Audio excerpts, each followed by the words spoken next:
What's up this afternoon, everyone? Welcome. Fine Monday to ya all. Good to see ya. And also, Aben Jujet. Welcome to the Fishbowl. Thank you so much for your subscription. Big tip for you. Thank you. Thomas Flash Filberto. Hey, Doug, how are you? Good to see ya. King of Diamonds. Welcome to the beginning of the stream. Omicron. The Optimator Ranger Man. Dr. Fanny Pack. Radish 5. Welcome to the Fishbowl. First time sub. Thank you for your subscription. Big tip for you. Nicholas CM. How is everyone doing today? Oh man, we are having some fun today. So, standard, agent. Let's go with agent. We'll go with agent. I was gonna go with agent. It's an honor if your name is mispronounced on the stream. At least that's how I like to think of it. What's up, Avidian? How are you, Nicholas? Good to see ya. So today, oh man, I am hyped. Standard. I don't know. How have y'all been feeling standard? I have found standard to be almost exactly the same as before Strixhaven, with very little Strixhaven stuff going on. However, historic is in an absurd place. Historic, everything seems possible, things are crazy, and we got some sweetness for today. Filberto for the 10th month. Welcome to the Fishbowl. Thank you for your subscription. Big soup cheer for you. And McFly with the gift sub to Muso. Welcome you as well. Big soup cheer for you. Thank you. So today, oh man, historic is fun. We are starting off with historic Ponza. I know. People have been asking for stone raids and land destruction, because I do love blowing up lands more than just about anything. So we're going to do some historic Ponzing to start off with. Blowing up lands with rune blasters and stone rains and primal commands. Yes, I splurged a little bit on some Japanese versions. Also, Sawtooth Demolisher, so all the land destruction all the time. So that's deck number one. Also, backup decks, we got a bunch of different options. We have Burn with Clever Impersonator, which is a deck that I think is actually pretty good. So maybe we do some burning. We have this ridiculous Mizzix Mastery decks people have been messing around with, which I actually think is kind of horrible, but it's really funny when it works. It is the biggest, most expensive stuff in the history of Magic with Mastery to get it back.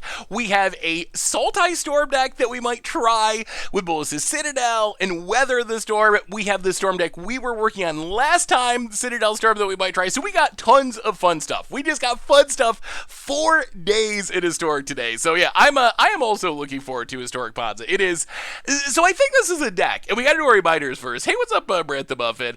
Yeah, we got a bunch of new historic stuff, or new-ish, essentially. So the thing about this deck, and I think we'll see as we're going along, it's a deck that I feel like there's really good matchups and really bad matchups. Nelakilla, welcome to the Fishbowl, if I missed that one. And I am Batman. Welcome you as well. Big super cheer for you. Thank you. I feel like this is a pretty matchup-dependent deck, where against slower decks, like Yarion decks and control decks, oh boy, we're coming for you. If we run to Goblins, oh boy, we're getting Muxus to death, most likely. But hopefully, a lot of people are playing control. The thing that has surprised me most about Historic is Magma Opus is like Megua. Magma Opus might be the most played Strixhaven card at the big tournament this weekend. People are all about these control decks trying to Magma Opus with Torrential Gearhawk, so it might be time to do some Fonzing. Reckless Thought Mage, welcome to the Fishbowl. Thank you so much for your subscription. It is the wildest of West in Historic at the moment. So how was everyone's weekend? Hopefully everyone's doing well.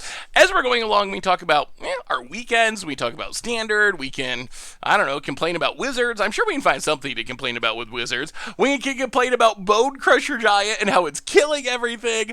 Why is Ponza called Ponza? Alright, so quick Ponza story. For the people who have not heard why Ponza is called Ponza, I actually made a video about this a few years ago.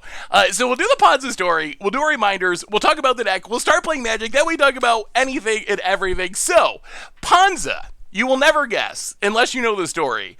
You will never guess where the name Ponza comes from. Yeah, so it actually goes back to mid-1990s. There was a Wisconsin Magic player who really liked this pizza shop that sold something called Ponza Rada, I believe it was called. And it was like this deep-fried calzone-ish pizza thing.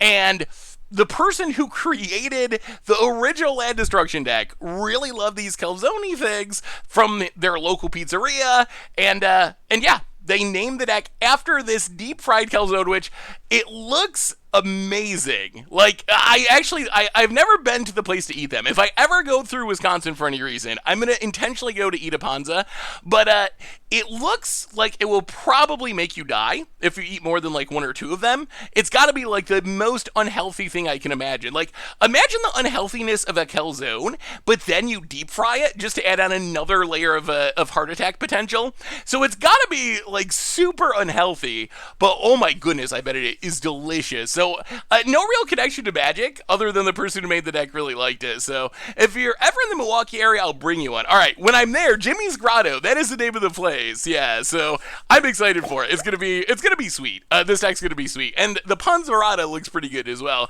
Sad News Bears, welcome to the Fishbowl. Thank you so much for your subscription. Big super for you. Thank you. Never eaten a barbu in Itabanu. What? I don't even know those words. Oh, they don't put anchovies in it, do they? No. They can't. There's no way. Oh, that would ruin the whole thing. Or pineapple. You can't pineapple either. All right, reminders. Replay YouTube. That's where you'd find the whole streams, including this one in the future. Normal YouTube. We did some storming for Budget Magic yesterday. We have a sweet Against the Odds going up this week. We had a fun little top 10 video today, reviewing the standard format, talking about some of the best creatures in Strixhaven. So check that out. Just a short one. A reminder that our sponsor today is Card Kingdom. And if you need some magical cards, you know where you can get them. You can get them at cardkingdom.com. You can even get a free Scoop Soldier sticker. Just let them know you want one in your order notes, and they will hook you up. So thank you to Card Kingdom for supporting the show. Otherwise, merch page, tokens, t-shirts, playbets, good way to support the stream and the channel and the site. Donations, always appreciated, never required. $2 or more gets your message read on stream. And one last, mini announcement. So, this is something I've been asking about forever, and it finally came to fruition. We now have expected value calculations on the site for Strixhaven. We don't have all the other sets yet. Hopefully we will get there. I think it'll be for all the sets moving forward. Hopefully we get to backfill. But if you go to the price list, this is so interesting. So if you go to the price list on mtggoldfish.com, you scroll down here, you can see the sealed product section. There is now the cost and also the expected value. The big thing that jumps out, look at collector's boosters. They sell for around $225. Right now, the expected value of a collector's booster box is $678. $678. And if you actually click on the booster pack, it'll give you the full breakdown, show you exactly everything. Mystical Archive slot, the uncommons, the commons, the borderless slot, so you can see the full breakdown. So definitely check it out if you're thinking about buying a sealed product. Hopefully that'll be a helpful page. So I mean, prices will probably come down by the time they get here, so, all right, here we go. Ponza time. So what are we doing with this deck? Ponza, it's land destruction.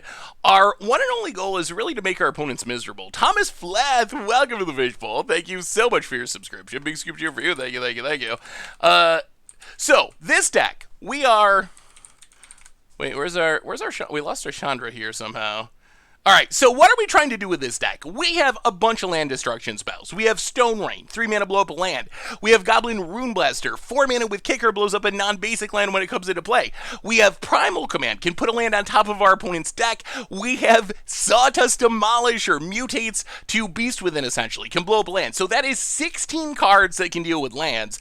So what we're trying to do with this deck is Mana Dork on turn 1, Land Destruction turn 2, Land Destruction turn 3, Land Destruction turn 4, Land Destruction turn 5, keep our opponent on 0 resources, and then, as we are just messing with our opponent, not letting them do anything, we can win with Chandra, we can win with a Sawdust Demolisher, we can win with a Thragtusk. We have several different ways of actually closing out the game, but the real plan is mostly just to make our opponents wish they didn't play Magic. So, as I mentioned, I feel like this deck is going to be really sweet against slower decks, hopefully. Little worried about aggro. We do have some aggro hate in the sideboard a little bit. We get a couple removal spells. We get some Scavenging Oozes for life gain and graveyard hate. We got another Gargaroth, which I could see Gargaroth. I'm actually tempted. You know what? I think I'm going to put a Gargaroth in the main deck over one of the Swagtusk. So that's the plan. That's what we're doing. Oh, we already have one. Well, let's put another one in the main deck over the Thragtusk. So that is a plan. If you want the Japanese cards, you can get them in the store. They are kind of expensive, though. Should we have Anger of the Gods or Sweltering Suns? That's a card that I think might be worth it. I think... I'm not a big fan of these Roiling Vortexes. I'm considering just cutting the Roiling Vortexes. I think, in theory, hopefully, we can live long enough to, or we can cast enough land destruction to disrupt the emergent ultimatum decks anyway. That's the idea. So, Spirit on the Run, welcome to the Fishbowl. Thank you so much for your subscription. Big super cheer for you. Why would you want the Japanese version of Faithless Looting, though? I mean, Faithless Looting, best art in the set.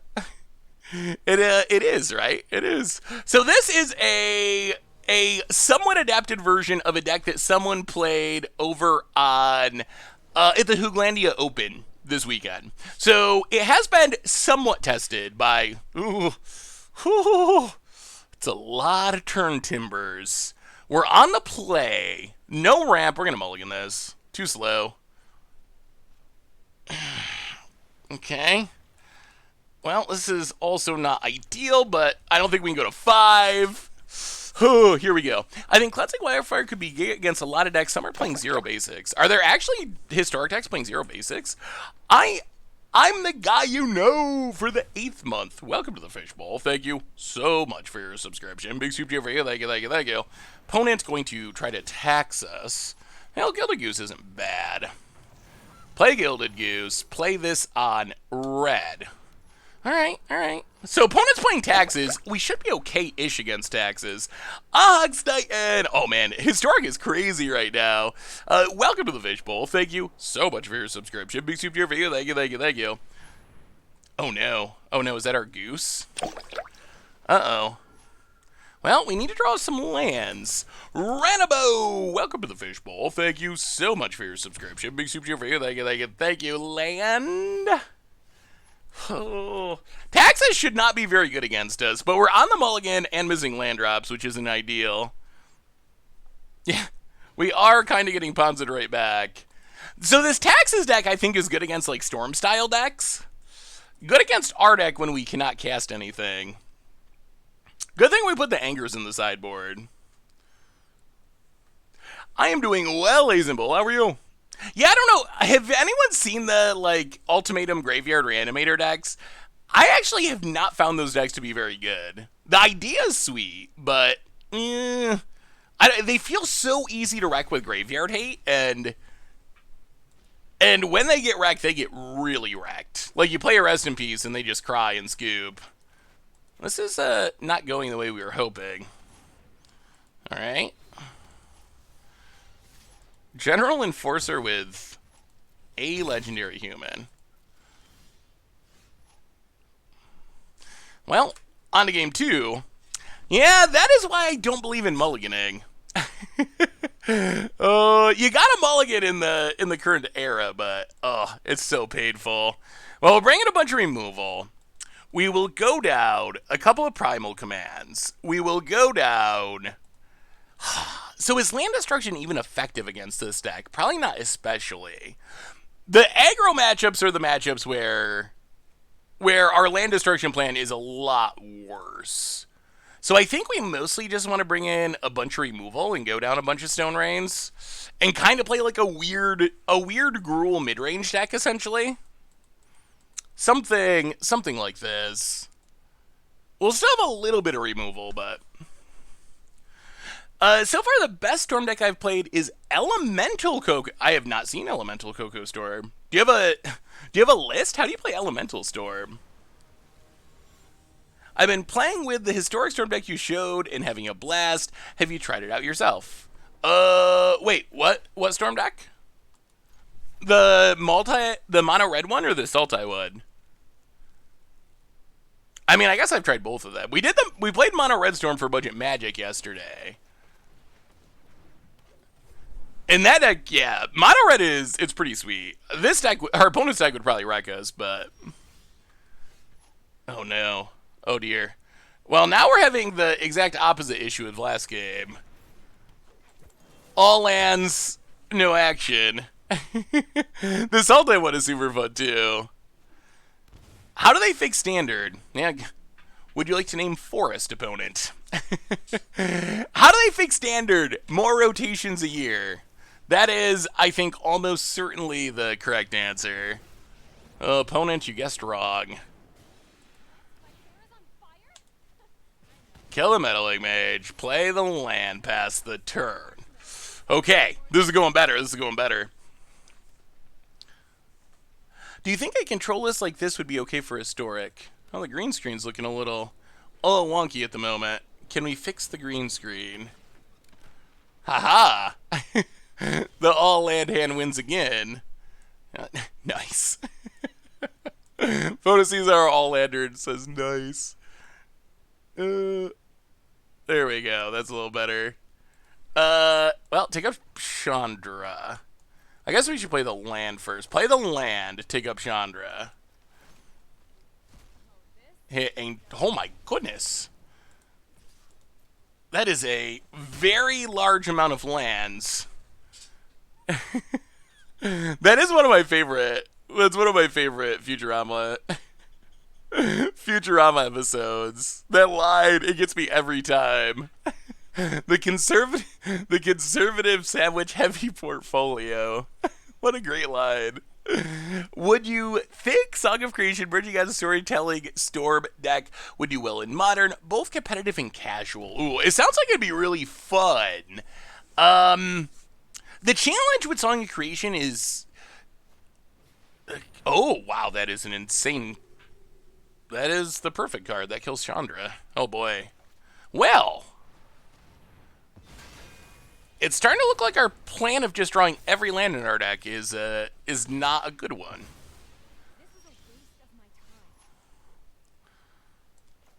Well, that's not the worst. Mutate over. Blow up a land.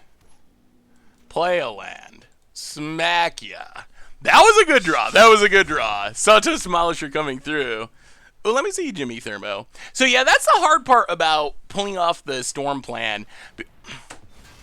Really? Because if you have to discard your hand, it goes really poorly. So getting to a point where you can play Song of Creation, not discard your hand, and continue to do things is very hard. Boy, boy, oh boy, oh boy, oh boy. What do you think of the current modern Dredge deck that runs Ox of Agonis? I mean, Dredge is really good and hard to deal with. What's up, General Chow? How are you? Opponent exiles a card, puts a counter on a thing. Oh, we're not going to be able to close this out, are we? Opponent. Oh, no! Oh, not like this. Hey, what's up, Crash? How are you? We've just... This might be calculatorable. 1, 2, 3, 4, 5, 6, 7, 8, 9. Whew. Yeah, that's a lot. That's a lot. Gerard No Way, 1 year resub. Welcome to the Fishbowl. Thank you so much for your subscription. Big Soup. Oh boy, 10 out of 1, 2, 3, 4, 5, 6, 7, 8. 10 out of 15. Well, sometimes you just draw every land. Sometimes it's every land. We don't even have that many lands in this deck, I don't think. I think it's like 20 lands. Because we have 1 million mana dorks. How many lands are in this deck? It's probably a little more than 20 because we have the MDFC. We have 20 real lands in 4 MDFCs. That should be impossible. Impossible even. That should be impossible. Arena likes to do that. I've noticed that. If you get mana screwed one game, then they go the other direction. 2% chance? Is it really?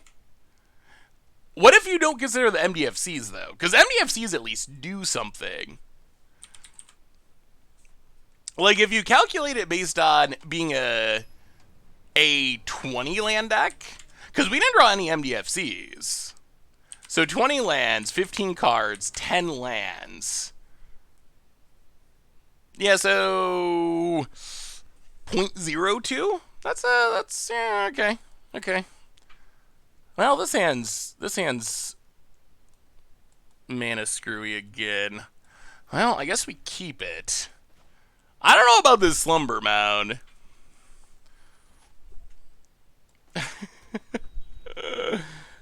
Loris is probably a bad side. That probably means our opponent's playing aggro.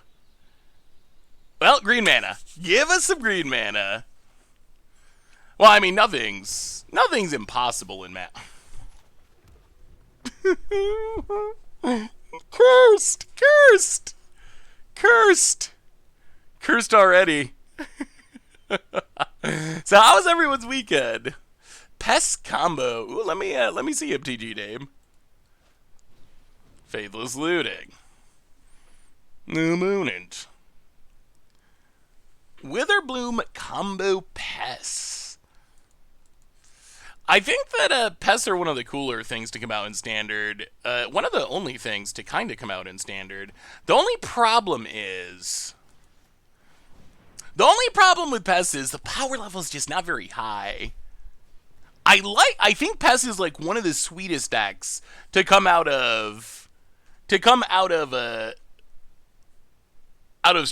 though. But when I've played with it or seen other people play it, Standard's just so strong. Like, you're making a bunch of 1/1s, and then your opponent just casts Emergent Ultimatum, and you're like, okay, like, your one card undid the 20 cards that I cast this game. That's not a land. I wonder if Dreadhorde Arcanist will end up getting banned now. They banned it in Legacy because there were so many 1-mana spells that you wanted to play anyway.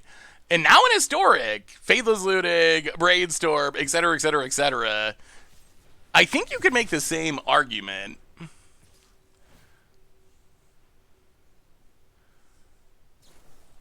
Don't have Brainstorms. Draws a new hand. Yeah, I mean, it's going to be very interesting to see how this shakes out. I assume that this is the Arcanist deck that is essentially just playing blue mana because Brainstorm is Brainstorm. But like Rakdos Arcanist that is also just playing Brainstorm. Opponent, Young Pyromancer. Well, we draw land, finally. However...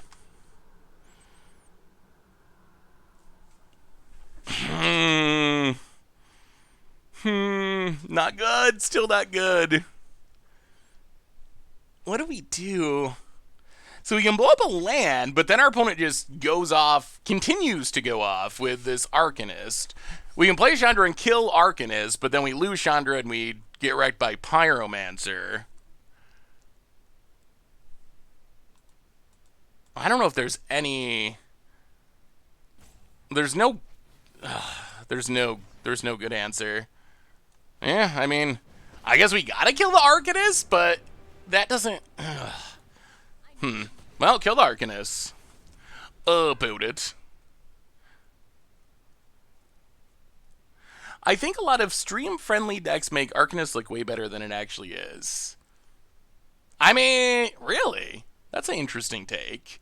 I mean, it's been a part of one of the best decks in Historic even before all the busted cards were printed. And now we have a ton more strong 1-mana plays. So I think that's I don't know. I would disagree with that. I know what you're getting at, and I think there are cases where it's like, oh, you're playing a bunch of like 6-mana sorceries and your opponent's playing rogues. You definitely are making them look better than they would be normally. I do not think Dreadhorde Arcanist is an example of that though. Not even close. I think Arcanist is just straight up legitimately busted. Well, I think this one's basically over. Yeah, alright, game 2.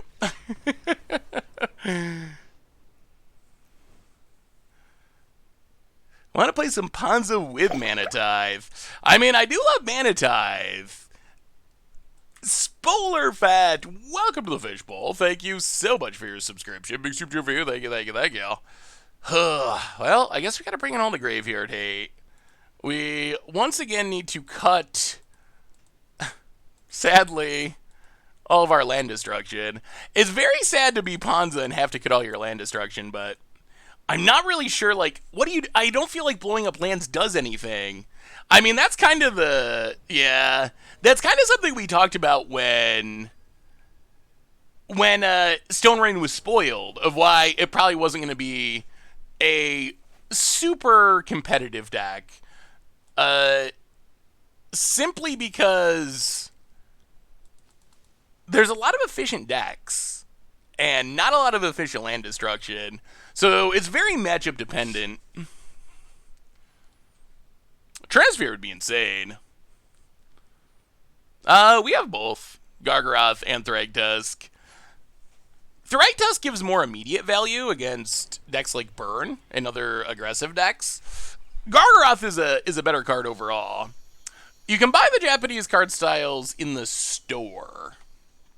They are pretty expensive though, so save up your gold.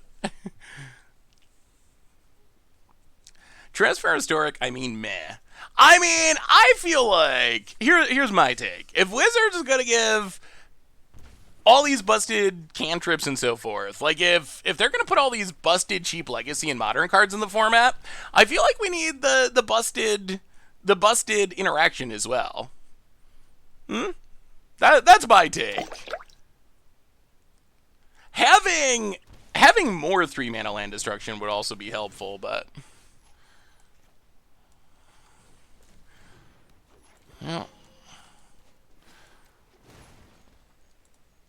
I guess we pass. Go attacking. Does our opponent know how Scavenging Ooze works? They thought about it. Narset is pretty good in Historic right now.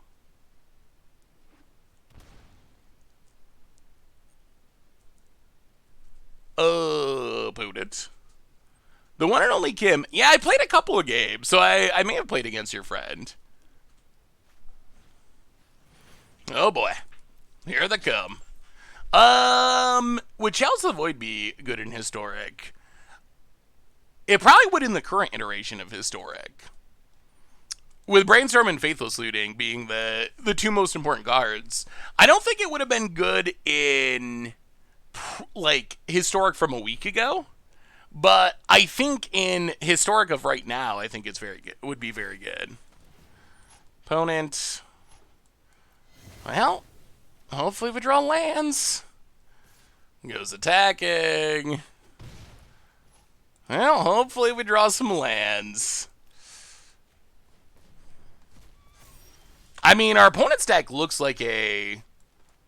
It looks like a legacy, like a modern or a legacy deck. Like, Thoughtseize, Fatal Push, Brainstorm, Faithless Looting.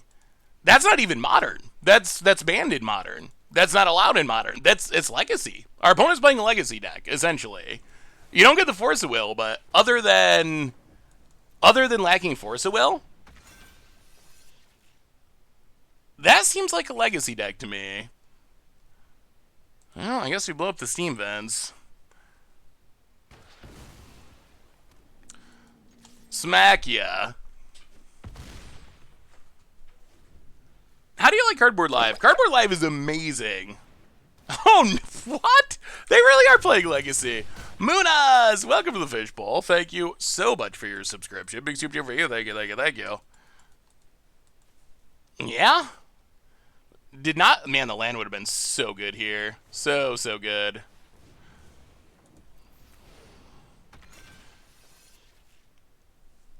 Boy, this deck has had a lot of mana trouble. Well, we're going to blow up all of our opponent's lands and then concede.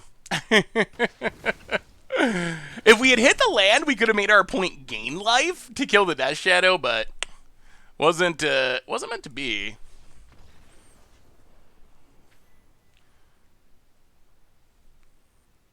Well, we killed all the lands. That's got to count for something.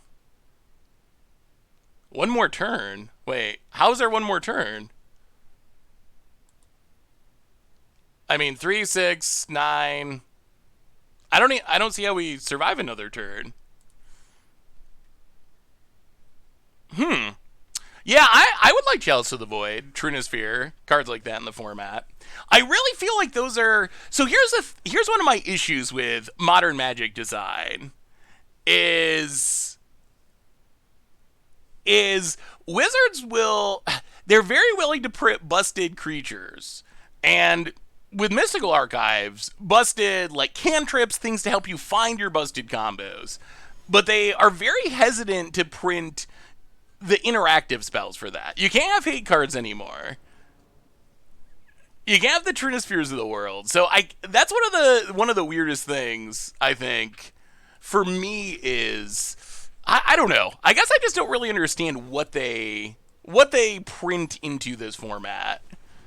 It's over. Oh man, if this is a Planeswalker deck, this should be our dream matchup. Ugh. Well, we'll see. Play this on red. Paradise Druid. Oh, they probably have a Wrath. Pass the turn. Oh, we don't have any land destruction, though.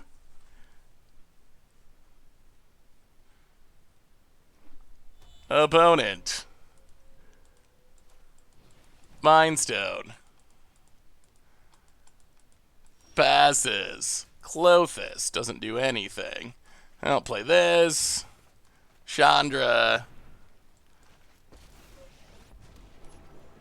To get up, hit ya. 1, 2. That's a lot of mana, though. That's a lot of mana. Well, pass the turn. No attacks. Ooh, Mr. Peaches! Welcome to the Fishbowl. Thank you so much for your subscription. Big soup here for you. I've been playing around with red-white aggro. What do you think? Ooh, let me take a look. Golos. Well, hopefully we hit land destruct. Like, shouldn't this be our dream matchup? I feel like this should be the dream, like the absolute dream for our deck. But our dream is becoming. Oh, I guess they're playing Cataracts anyway. Okay. That's another land. Well, I guess that was a reasonable attempt. No. Pass the turn. Potus spins Golos.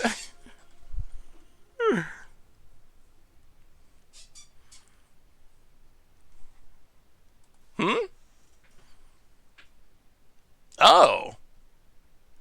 Huh. Okay. I thought that was a pathway. Opponent plays a Mind Stone. Although land destruction, honestly, doesn't really do anything anymore because of this cascading cataracts. So that's kind of the issue. Well, eat a languish. Like, we can't kill the cataracts anyway, so they still get to do what they do. And we can't stop them from doing it. I'll take up Chandra. Yep, you're going down. Pass the turn. Get Golos. Yeah, I mean, we're ahead on life, but wait until our opponent has their turn. I cannot believe our opponent's not playing this Golos. I mean, I guess they're worried about the Chandra, but that is a shocking way to play a Golos, is not activating it when you can. I've never seen this technique before. This is a new one. Opponent. Alright. Another turn Timber Symbiosis. Well, exile your Mind Stone. Take up Chandra. Sure. Floral Hedron. Got him. Symbiosis. Well, pass the turn. Yeah, the mono black deck's been around for a while. Just mono black Ugin, basically. I mean, we can cast Turn Tipper next turn, potentially, although our hits are pretty unexciting. The best thing we hit is maybe, like, Glorybringer, which, I mean, it's a thing, but it doesn't beat Golos spinning into Ulamogs and Ugins and so forth. Alright, 2 Forsaken Monuments. Plays a monument.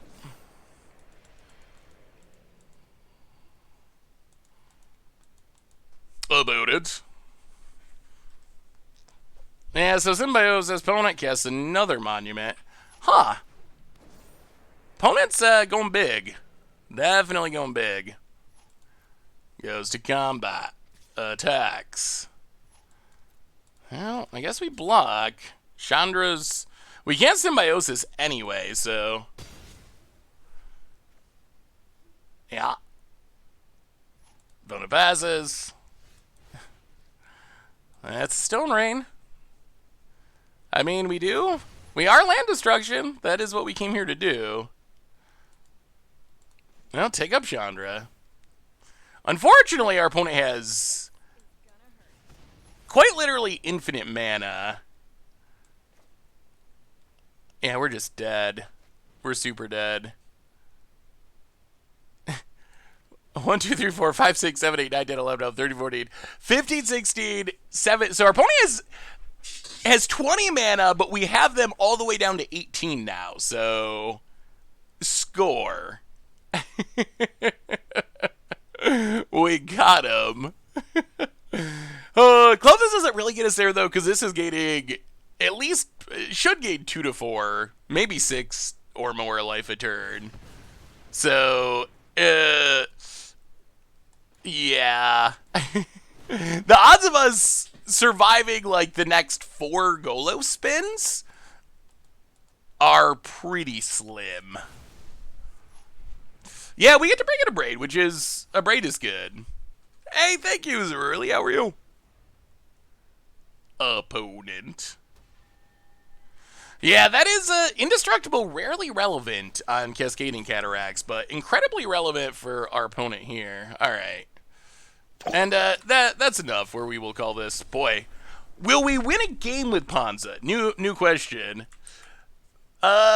Painted 7, welcome to the Fishbowl. Thank you so much for your subscription. Big super for you. Thank you, thank you, thank you. All right, so bring in Artifact Destruction. We want all of our land destruction in this matchup. We'll go down Thragtusk. We'll go down Clothis. And... yeah, maybe like this. I don't think Clothis is actually good. So, blow up lands, win with Chandra, Glorybringer, or Gargaroth. That's the plan. Here we go.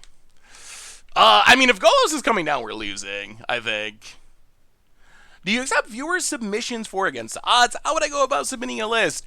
Yes, sort of. So I definitely accept viewer submissions. Against the Odds in specific is pretty much decks that I build, so unlikely...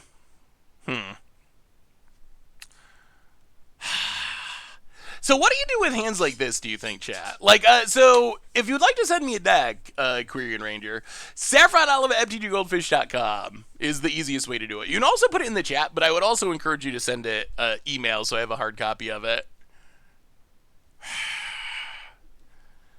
Oh, but mulligans have been biting us. All right, well, this hand's okay. Unfortunately... we need to draw an untapped red source to be able to Stone Rain. I'm going to have to look at the mana at this deck. Well, this would be the... okay, we did draw an untapped land, which is wonderful. Alright, that's what we want to see. Turn 1 Dork, blow up a land. Okay, that was a good draw. Our deck's coming through about it. Plays a land, add. Ooh, channel points for Fishmail? That's a cool idea. Yeah, I want to do... we need to do something with channel points. I would like to have channel points be able to, like, do a viewer-submitted game. I think that would be a cool option of things that we could do with channel points. Although, I am a little concerned... wow, this is the kind of draw we can get. Yeah, nice Ether Hub opponent. Out of here, I say. Oh, 3 in a row. 3 in a row. We're doing it. That's 3 lands in a row. Opponent draws another land, of course. Gets it, hits us. We will Play a land, untapped, Chandra. Kill your dork. Sixia. Alright, this is going much better. Much better. Ah! Done! Alright, we took away our opponent's will to live. Why not run predictions? The main thing I have come across with predictions is it's just a lot to do during the stream. I thought the predictions you could just, like, kind of do automatically, but you have to, like, go into a dashboard and do a separate, like, thing every match. So my concern with predictions is it basically would just take me like 5 minutes a match of setting it up and then unsetting it up, which feels really clunky. I would like to be able to do them. Yeah, I'd probably have to get it set up where a mod does it or something. Yeah, I think that'd be fun to do. I just don't know if I can do it when I am also streaming. That's kind of the sticking point. Huh. A bunch of mana dorks in Chandra and tap lands. That's mulligan. No mana dorks. Well. Alright, we'll see. Mana dork off the top, please. Gildagoose. That counts. That is a mana dork. We need another... We're going to need another red source at some point. This hand's got a shot, though, perhaps. Ooh, alright. Opponent's getting their ramp on. Well, that's a red source. Play the land. Well, next turn we can blow up land number 1. Is it fast enough with us being on the draw? Opponent plays the land untapped. Come on, no Planeswalker. No Planeswalker. Nothing scary. Ooh. Boy, opponent makes so much mana, don't they? So much mana. Sorcerous Spyglass. See, Hedron Archive is a really good Magic card. Are you playing Abundant Harvest? I think Abundant Harvest is bad. I guess I shouldn't say bad, but I think it's not. I think people vastly overrate Abundant Harvest. Maybe I'm wrong, but that is my current feeling. Oh. What do we do? So we can blow up a land with Rune Blaster.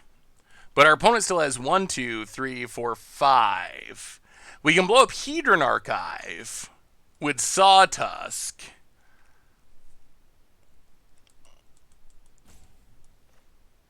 Yeah, I guess that is kind of like blowing up 2 lands, sort of. Well, yeah, Sawtusk over. We gotta keep our opponent off Golos, mostly. Like, that's step 1, is trying to keep our opponent from getting a Golos. Because Golos, whew.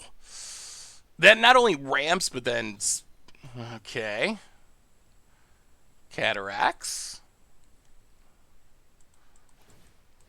Okay. Okay. If that's all our opponent's doing, we're kind of okay with that. Opponent hits us to 15. Oh! Oh, another Demolisher. Another Demolisher. That's interesting. Okay. Oh, we can blow up some lands. We can really blow up some lands. Oh. 1, 2, 3, 4, 5 mana. We can blow up 2 lands. Opponent gets a bunch of 3/3s. They're going to smack us.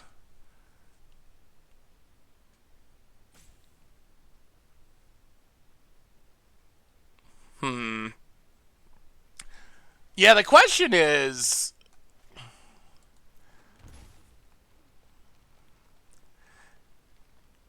I think we gotta wait. I think we have to kick this. I think we gotta kick a Rune Blaster this turn. And then next turn... I'm too worried if we blow up 2 lands and give our opponent 2 beasts. I'm afraid that we lose to the beasts. So I think we got to play it a little slower. Opponent. Land. Oh! Alright. Finds a Golos. That's a Golos. That's definitely a Golos. Oh boy. Have you ever thought about using smart... Oh my goodness. Okay, well... Now we don't have any choice but to do this, because our opponent's going to spin Golos.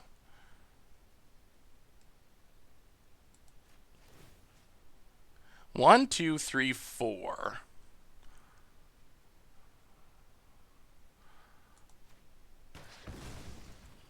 Alright, well... Staying on defense. Oh, it's gonna be so close. Have you ever thought about using Smart Clips maps extension to let chat draft for you? That is something that I would like to do at some point. All right, so we play this. We play a Gilded Goose. We demolish her 3. Over. Blow up Radiant Fountain. Blow up Radiant Fountain. Blow up food.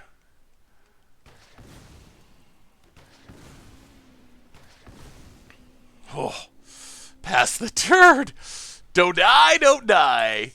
Pedro Headshots, welcome to the Fishbowl. Thank you so much for your subscription. Big super for you. Thank you, thank you, thank you. We do have it in the sideboard. Opponent scries. We're running out of lands to blow up, though. Opponent passes. Well, Chandra. Can't be activated. Pass the turn. Ooh. What happens if our opponent attacks with everything? How lethal is that for us? Pretty lethal. Mind Stone. Ooh. I mean, we have Artifact Destruction, so getting down Chandra does have value, because once we find an Abrade, then we can immediately turn it on. Land.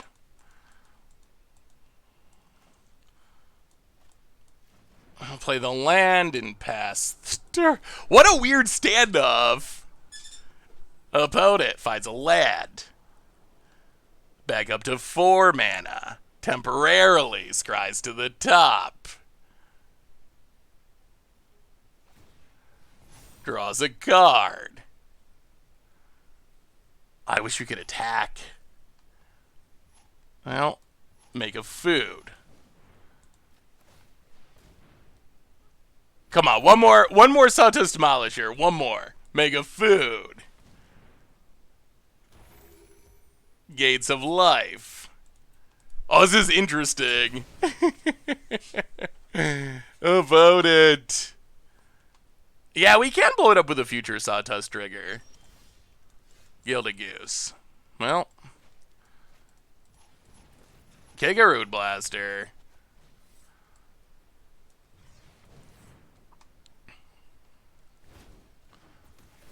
Blow up the Void.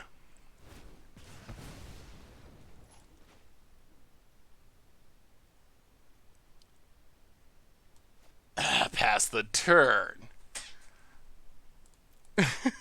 What a weird scenario. Yeah, Chandra seems like... We'll have to look and see what additions could show up in this deck. Why does the opponent not attack? Yeah, well, if they attack, they're going to lose... I guess it's not that good against the food tokens, really. Opponent hits another land. And another tome. Primal Command would be great. Primal Command lets it tutor up a creature, too. That would be so nice. Well. Make a food. More lands. I'll play a goose. Oh, we're giving our opponent forever, though. We're just giving our opponent forever to get back into this game. Ponza is named after another land.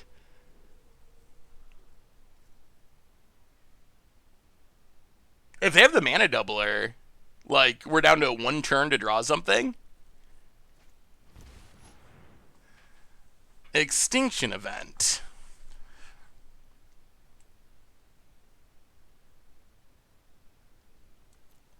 Okay.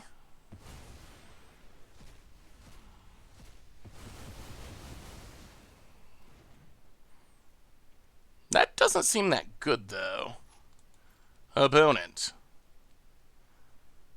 I mean, we're going to draw something. I don't know why our opponent did that. I think that's fine.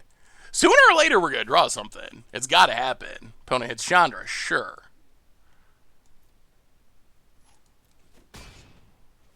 Come on. Come on, deck. I wonder, what about Harmonize? Harmonize used to see play in old versions of Ponza. Maybe we need some card draw. Mega Food. Untap. No, we're really good at drawing Gilded Goose. Chef Stitch, welcome to the Fishbowl. Thank you so much for your subscription. Big soup cheer for you. Thank you, thank you, thank you. One Shot Abundance. I still am not sure why people like that card so much. I really don't. I don't get it. I mean, I get it if you're trying to, like, trigger prowess or something. Magecraft. Very unvaried. Welcome to the Fishbowl. Thank you so much for your subscription. Big soup cheer for you. Thank you, thank you, thank you. Well, we have exactly one turn. And then the game ends. Yeah. Opponent goes attacking. Well, this is it. Can our deck give us a real Magic card? That would be sweet. I mean, once they untap with double mana, they get to do everything, and we're just done. Well, gain some life.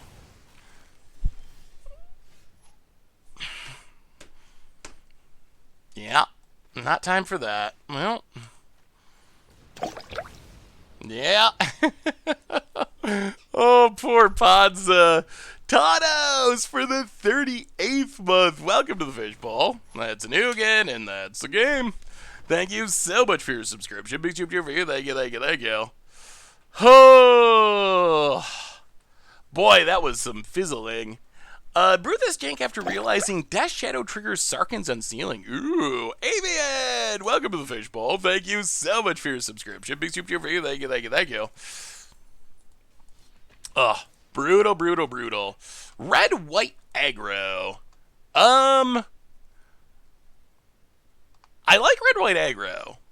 Not 100%, like, so my version of red, white, aggro was kind of very focused on being aggressive in wizards and burn spells. I have not tried, like, Radiant Scroll Weavers and Chandras and Luminarchus Pirates. So I think that red, white, aggro with Clever Impersonator has a lot of potential. This is an interesting take. It's got some cards that I personally have not tried in the archetype, so as far as those cards, I don't know. But I think the aggressive version can be pretty powerful. Ugh. All 5 drops. Well, I guess we upgraded to a Stone Rain. Death Shadow and Sarkhan's Unsealing, sweet. Alright, well, at least our opponent can't read the Stone Rain. Oh. Okay. Ponza. Hey, what's up, Grabs? How are you? Opponent. We draw another Stone Rain. Well, pass the turn. Opponent. Oh, he's not. Oh, misses a land drop. Okay. Blow up a land. Opponent. Says nice. Well, oh, you know what's nice? You know what's nice? You top decking a land there, opponent. How do I say nice? There we go. Alright, well, opponent gets zombies.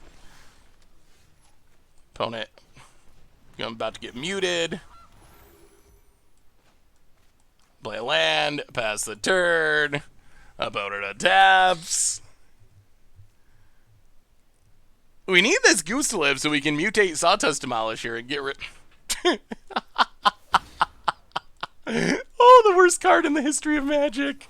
Vote it. Yeah, makes a mana. And did they draw another discard spell? That doesn't work. Did they draw another discard spell? Or a way to kill the goose? We need to kill this Waste Not, and then we're fine. And we should just win. About it. Oh, they found removal, didn't they? Opponent did find removal. Alright, come on deck! Come on deck! Real card, please. Gets it, hits us. Magic card that does actual things. Wow, another land. Opponents, from being at one land, they have top decked a few lands in a row. Opponent hits a Bugler Rat. Get rid of the Demolisher. Makes a zombie. Oh! Oh. Hey, what's up, Captain? Opponent goes attacking. Real magic card, please.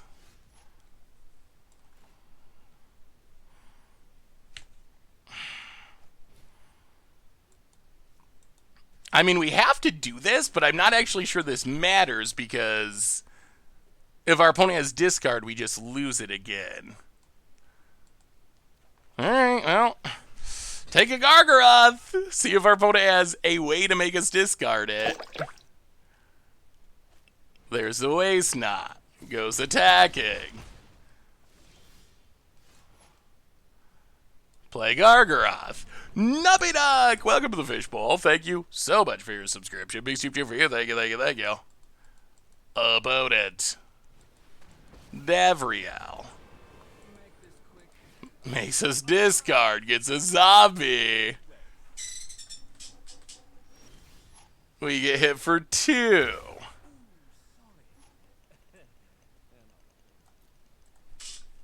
Attack Davriel. Make a beast.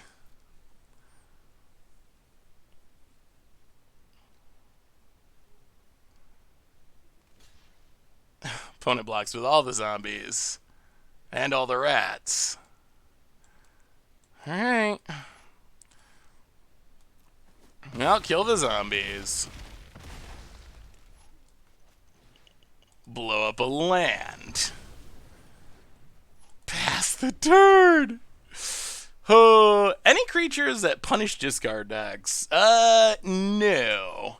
I mean, I don't think that discard is really something you can sideboard for, because I don't think it's like an actual archetype. That's interesting. Go to combat, attack Davriel. Opponent blocks. Play Chandra.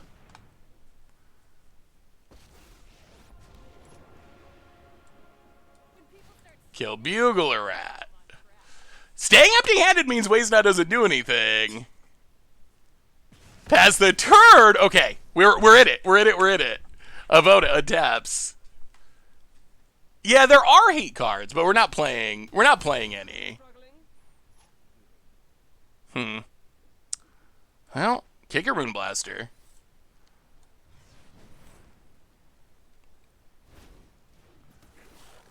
Blow up a land. I think we're getting there. Opponent, Heartless Act. Sure. That's fine. Davriel, down. Opponent, 1 land. Whew, whew. Okay, can we get a flawless victory? Take up Chandra, pig ya. Oh, I wish we could cast that past the turn.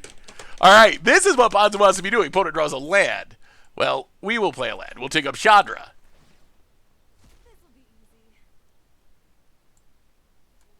Hit ya. Attack, attack. Down to 11. Opponent attacks. Oh. Do you think that Amulet... Oh, no, another land. We draw Clothis. Well, take up Chandra. Yup, you're going down. We'll actually play Gilded Goose. The life gain seems helpful. Play Clothis also seems helpful.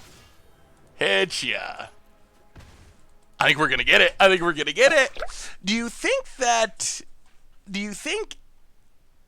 Amulet from IX that discounts spells and turns into a land that copies spells could work in the Ponza list? I am not... Oh! Like Primal Amulet? Maybe. I think the problem is we want to mostly be casting our land destruction... I don't know. Historic has gotten so fast that it seems like it's going to be hard to take off a turn. I'll go to combat. Attack you. Wow. We have overcome. We're going to get on the board. Take it up. Oh. Finally. Hey, Ronald Grinder, welcome to the Fishbowl. Thank you so much for your subscription. Big soup for you. All right, there we go. Finally. Let me see Fossil Car. Did I see the Mr. Beast promo? So who is Mr. Beast? I did see the Mr. Beast promo. Who is that though? Anti-discard would be funny. But yeah, I'm just not sure there's enough discard decks for it to be worthwhile. A YouTuber that shouts a lot. I don't know. There's some promo. I saw that they had... I wonder if I can find it. I saw it on Twitter. Was it Magic Esports or Wizards that tweeted it? Okay, so here's the promo, quote unquote. This Friday, April 23rd, jump into MTG Arena, F&M at home featuring Mr. Beast, who I've never heard of, but apparently has 10 million followers on Twitter, in play for your opportunity to win one of two $25,000 prizes. So, I don't know. I don't know. I don't know who he is, honestly. King of Sharks, welcome to the Fishbowl. Thank you so much for your subscription. Big super for you. Thank you. If you play against Mr. Beast, we'll contact you through... So, I really think... So, okay. I don't want to go on a rant. I don't want to go on a rant here. I don't want to go on a rant, but I feel like Wizards is sort of forgetting about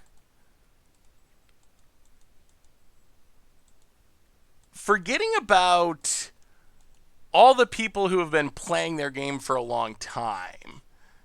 As far as like pros and content producers and so forth. So I'm super fine with Wizards trying to bring new people into the game. I think that's awesome. And if Wizards wants to give a lot of money to non-Magic players to try to get their audiences to see Magic, I think that's awesome. Like, that's great. That's not something I would complain about at all. I think that's a great idea.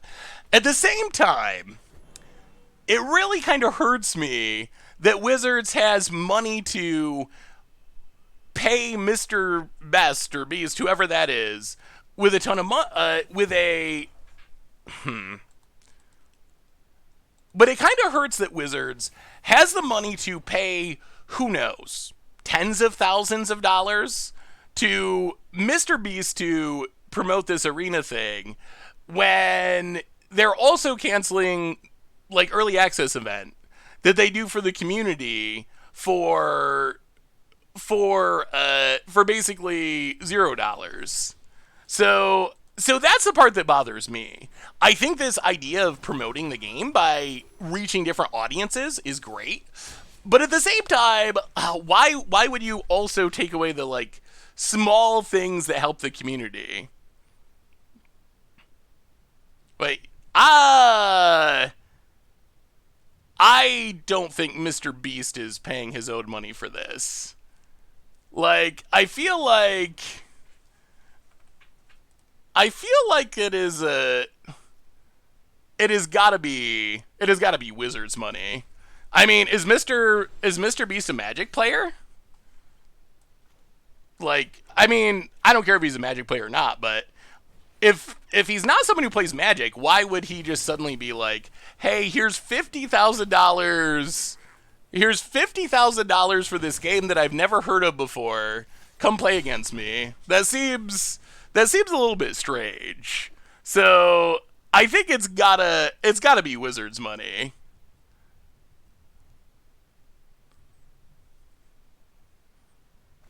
Yeah, the Wizards is paying Mr. I mean, they're doing it with a lot of people. It's not a it's not a bad thing.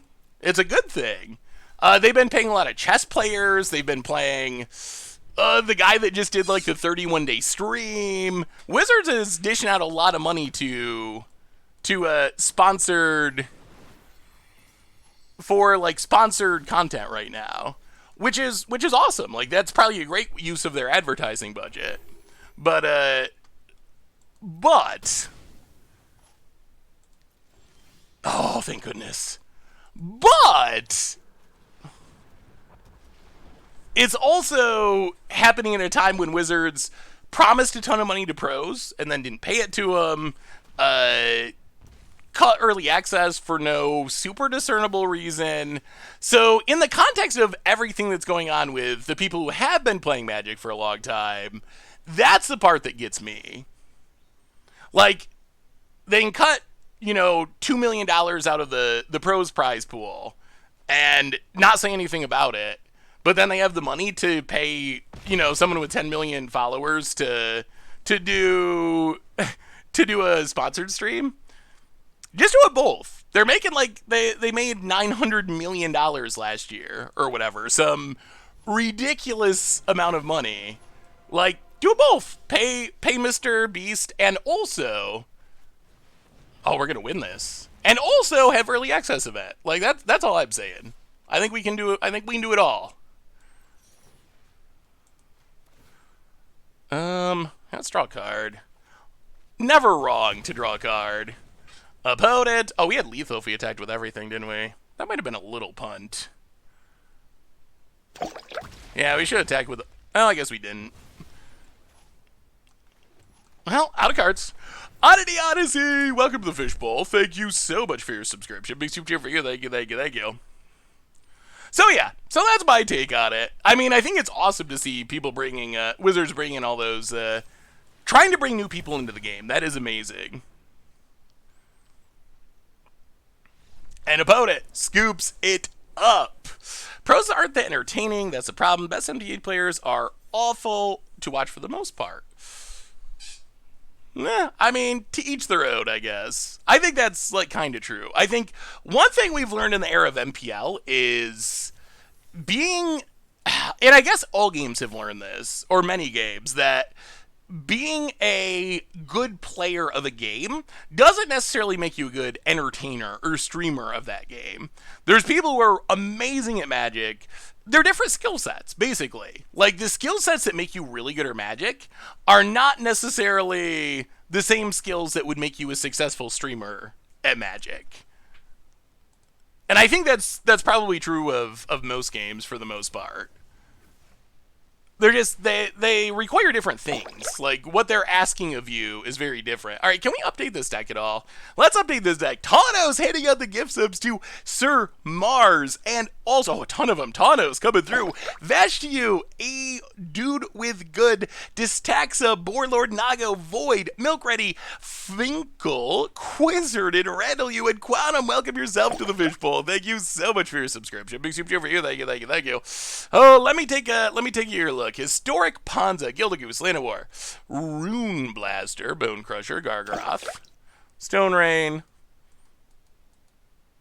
So kind of lighter on land destruction and heavier on removal for the most part.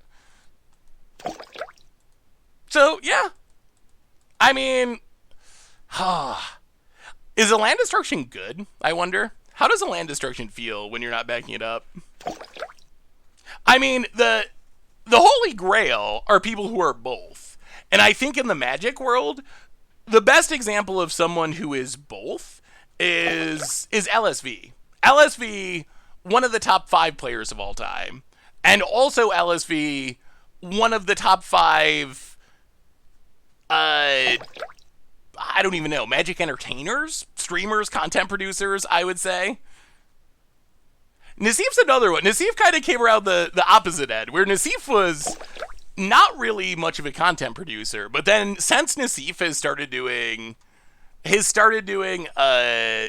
streaming like full time, I think he's definitely there too. Nassif is one of my personal favorite streams to watch. But then you have, like, someone like Crokies, like, I don't know.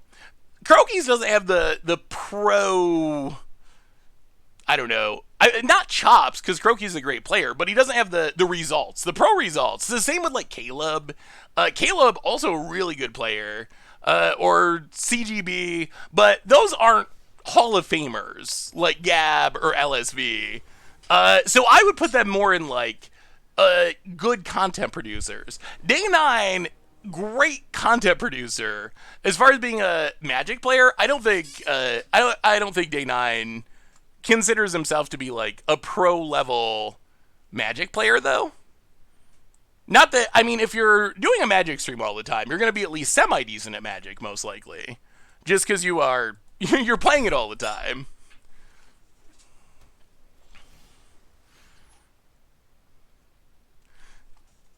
And I think some of it's taste too. Like Ben Stark, if you want to learn limited, he's amazing. He's amazing at limited and great at explaining his lines. At the same time, like sometimes Ben, I think it depends on what you want to see. Like sometimes Ben can almost explain too much for me. If I just want to kind of like kick back and watch something cool happen, the amount of explaining can also be a negative sometimes, along with being a positive, if that makes any amount of sense. Well, blow up a land. Looks like our opponent's storming. Oh, this is probably going to go poorly. You are ratting off people who appeal to Magic players, not the general public. None of those people are bringing in new players. True. I mean, I don't know. I don't think that's 100% true. But I get what you're saying. Wait, sound like a hater? Wait, how did I sound like a hater? Hopefully I didn't... I wasn't trying to sound like a hater. Hopefully nothing I said was coming across as hating on anyone, because that was super far from my intent. All I was trying to say is that... all I was trying to say is that there's different skill sets between being a streamer and being a professional player. And even within streaming, there is a... Oh, dear. Oh, they got the full setup. We're so dead. And even within streaming, there's different tastes. Like, Ben Stark is a great streamer if you're someone who enjoys limited. But if you're not someone who enjoys limited, then maybe, even though Ben is a great streamer, maybe Ben Stark's stream isn't the perfect one for you. Or, like, I stream a lot, and some people seem to like my stream, but at the same time, if you want to see, like, decks played by Pro Tour veteran with super technical play, I'm probably not the stream you want to turn into, because that's not my thing, so...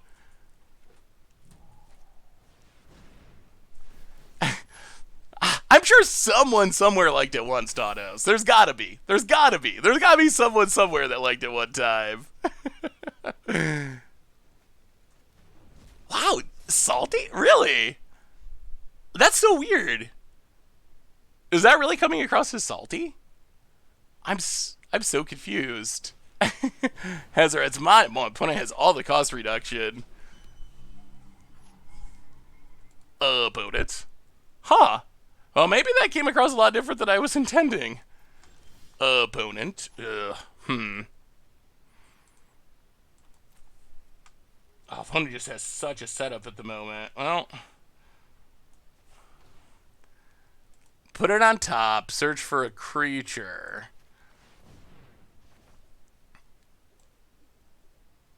guess it's gotta be Glorybringer first. If we're gonna have any chance of winning this, we gotta start killing Burgies and Steamkins really, really quickly. Opponent, Ops, End.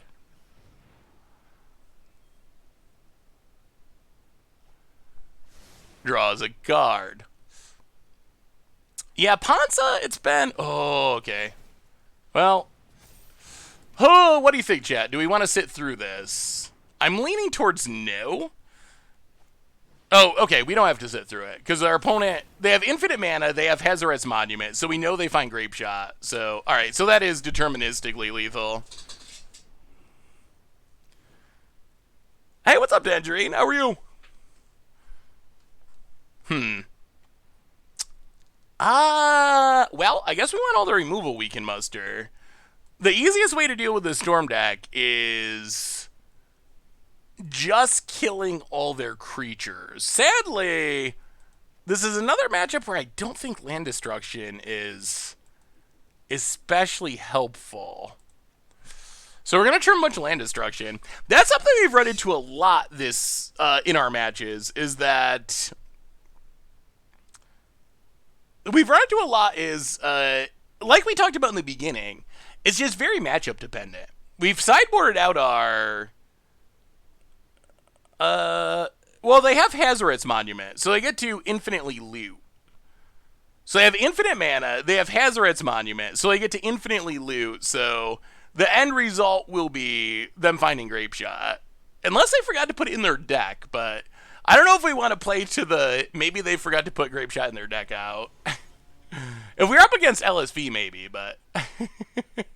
I mean, a Boros Lockdown Special Guest Primal Command. Ooh, let me take a look. Well, we got a Sweeper, which is one of the things that we want. I guess this is okay. Primal Lockdown. Ooh, that has a lot of cards that I need to read. That has a ton of cards that I don't know. What is Biblioplex? When it enters the battlefield, put up to one target, insert a sorcery card from a graveyard on top of your library. Well, that is definitely a you and each player secret rendezvous. Well, that is a lot to take in. I'm gonna have to think about that one a little bit, because that is a lot going on with that one, and a lot of cards. So what is the plan of your deck, Takoto? I see a lot of cool things, but I'm not 100% sure. I'm not 100% sure what the main game plan is. Definitely interesting stuff happening. The format has been pretty power creepy, I would say. Well, oh, that was a punt. I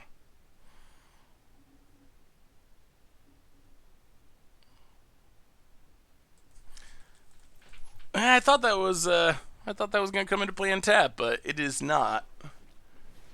Hazaret's Monument. Opponent passes.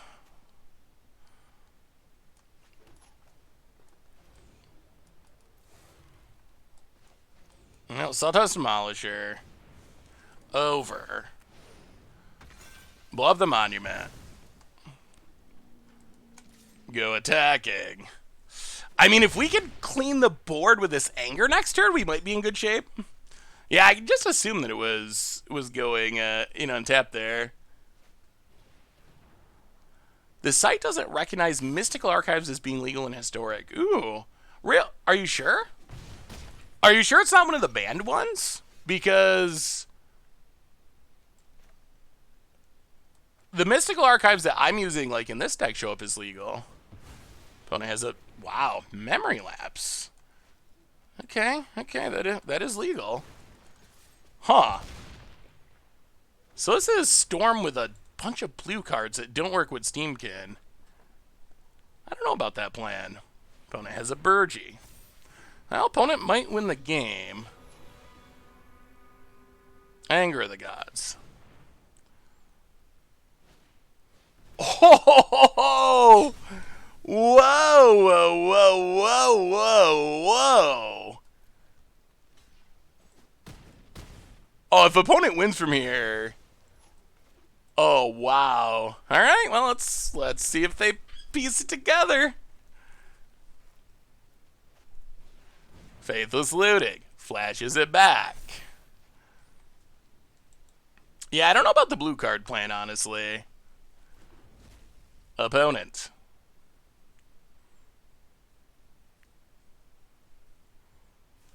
Not enough cards for Ox.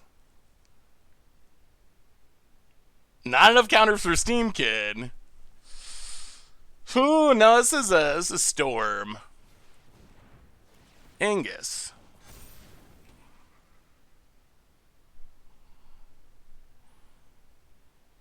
Opponent. Oh, scoops it up. Oh, double memory lapse and we survived. I'm just not sure that you want to play blue cards in your Steamkin deck. I feel like you want to play all... I don't know. I mean, I guess having some defense is nice. Although, I would kind of lean towards... trying to play all red cards, personally. Hell, yeah. Man, how many of our matchups have we sideboarded out our land destruction? It feels like it's been a lot. Pact of Negation would make a lot of sense.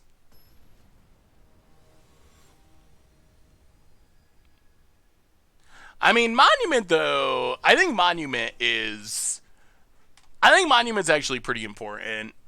The cost reduction... Ugh. Boy, it hand's so slow. Yeah,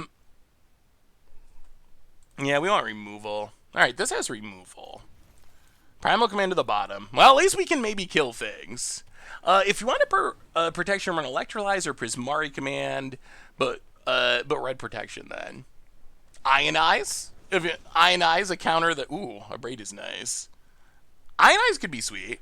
A counter that is also red? A little expensive, but... Yeah, this is very similar to... This is very similar to the Budget Magic deck we played, but splashing some blue cards. Oh, no. I don't know why Arena always defaults... Ooh, Trickery could actually be sweet. Storm's the kind of deck that could actually play it. Oh, play a land. Ooze. So, Plarg, you can cast your things 3 or below. The other creatures... You can cast your things 3 or below. The other creatures in Bella, you can bring in the Primal Command to your hand. You create a lot of mana by a combination of Smothering Tithe, Secret Rendezvous, have Rule of Law, can lock them for playing just 1 card a turn. A lot going on, but very fun. That's a really, really interesting idea, Tagoto. Definitely very, very spicy. I'll play this on red.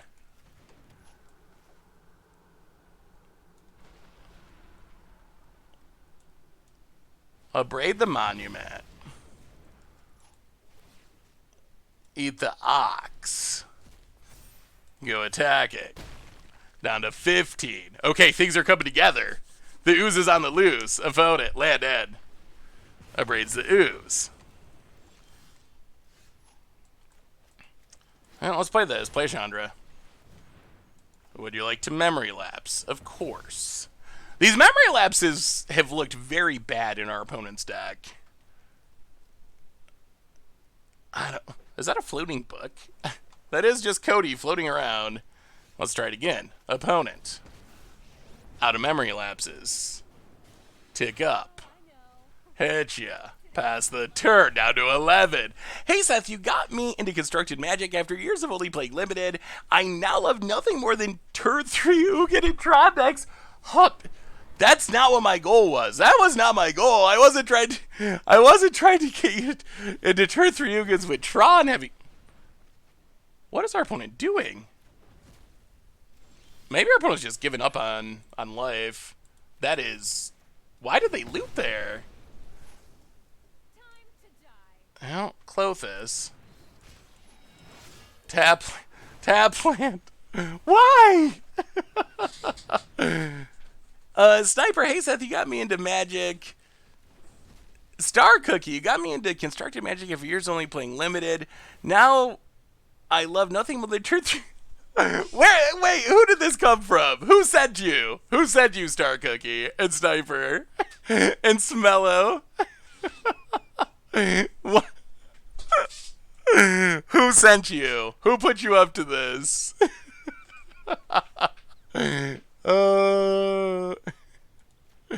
Alright, out of here, faithless looting. Our opponent was gonna cast in loot away their own hand for no reason anyway, so we're kinda actually helping our opponent by getting rid of that faithless looting. Well, I guess we play Gargaroth.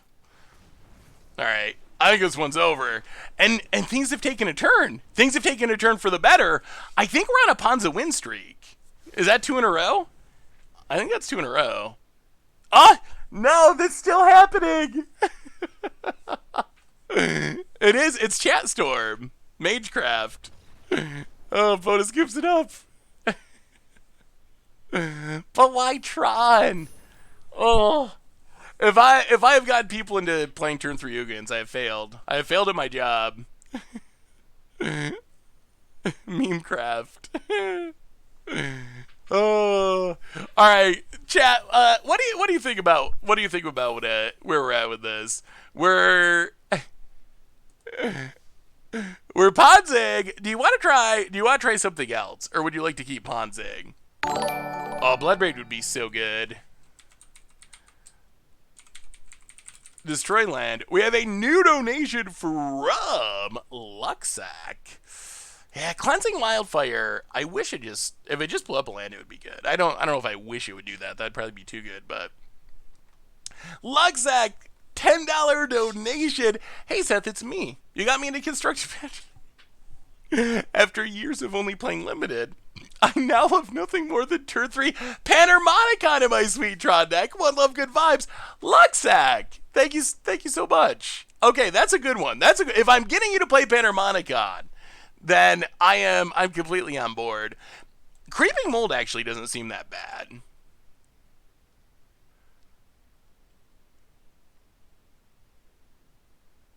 You want a Citadel Storm? Thank you again for the donation. Creeping Mold's not the worst. Hitting artifacts and enchantments is something. It is 4 mana, but Waking the Trolls. I do like Waking the Trolls. We can't tutor up with Primal Command though. That's kind of the issue. Yeah, I gotta build an ephemerate deck. All right, we'll come back to this. We might do some more land destructing. The question is, what Citadel Storm do we want to play? So it seems like people really want to see Citadel Storm. So okay, there is this Citadel Storm, which is one someone played at the Hooglandia Open this weekend, which splashing for Brainstorm, which Brainstorm's a good card. Weather the Storming. Basically, some of the choices I'm not sure on. Like, I don't know about this Witherbloom command idea. Could use some more extra land drop stuff, but that's one option. I mean, we can do more Ponzing too if you want a Ponza. That is another option. Everyone was just saying they wanted to Citadel Storm though. Yeah, that one, I don't know. And then this is the one that we were working on our first stream. And could add in more Weather the Storms, because the Weather the Storm is sweet. But I kind of like this. I kind of like this version too. So I don't know which one. Edit the Ponza deck. Yeah. All right, maybe we stick with Ponza. All right, we'll come back around. We're jumping around too much. What was our Ponza win rate? Ugh. We won our last 2 games. That was good. All right, as we go to our next thing, a reminder that our sponsor today is Card Kingdom. And if you need some magic card, all right, I'm going to do a poll. That's how we're going to decide this. I'm going to do a poll, and that's how we'll decide this. It's up to you. It's up to you, chat. Wait, how do I do it? All right, set up a poll. Ponza or Storm? Ponza. Storm. Duration 2 minutes. Boom. Poll is active. Get in your votes, and I will go with whatever you say, chat. You have the power. You have the power. Heavy grab any out gift subs to Sniper, and also Busaga, Baravian Krot, and Zandu, and JC Wasab. Welcome to the Fishbowl. Thank you. Wow, Storm is killing it so far. Thank you so much for your subscription. Big super cheer for you. Storm at 77% to 23%. Storm at 72%. Get your votes in. We're going to run out of time. Boy, it seems like people want a Storm. I am surprised. No one likes blowing up lands these days? Kids these days in their Storm decks. It's at the top of the chat. There should be a poll listed at the top. Well, looking good for Storm. Well, we're probably gonna... I kind of want to play this version.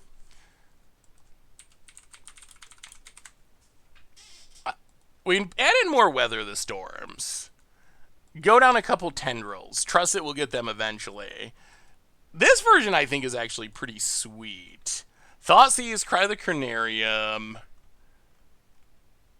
I don't know about these Palaka Worms. We're going to need hate cards, though. We're going to need... we are going to need many... I think our sideboard tech is... Thought Distortions for days.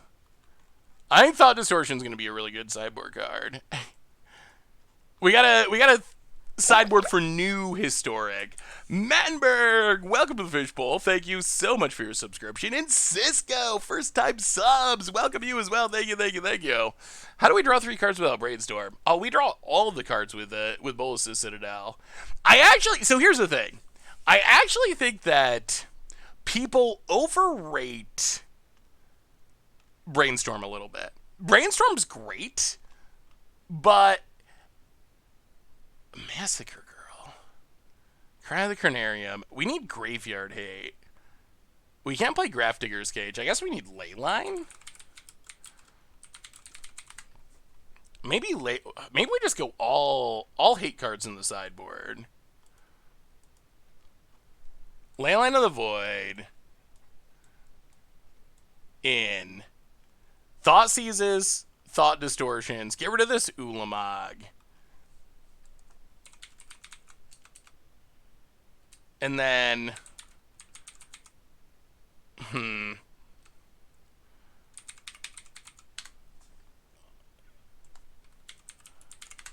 Eliminates? Ooh, pretty eliminates. Alright, maybe something like that. Well, it looks like Storm is the easy winner, so we're going to be storming off. I will export this deck list so you can look at it.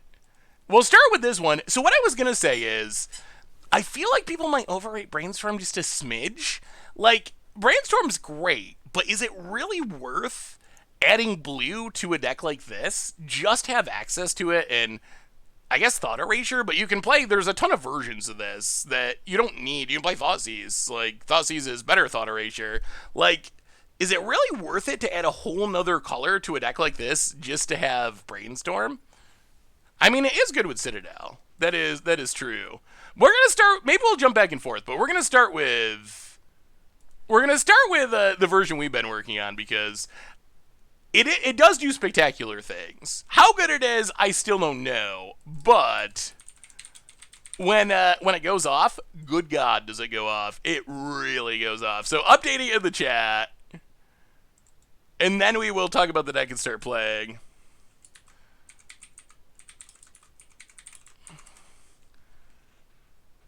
The Huglani version plays really well. Being able to use the Witherbloom Plus to gain life as you Citadel more consistently. If you don't like this one, I'd highly recommend it. Well, I mean, we'll probably try the other one.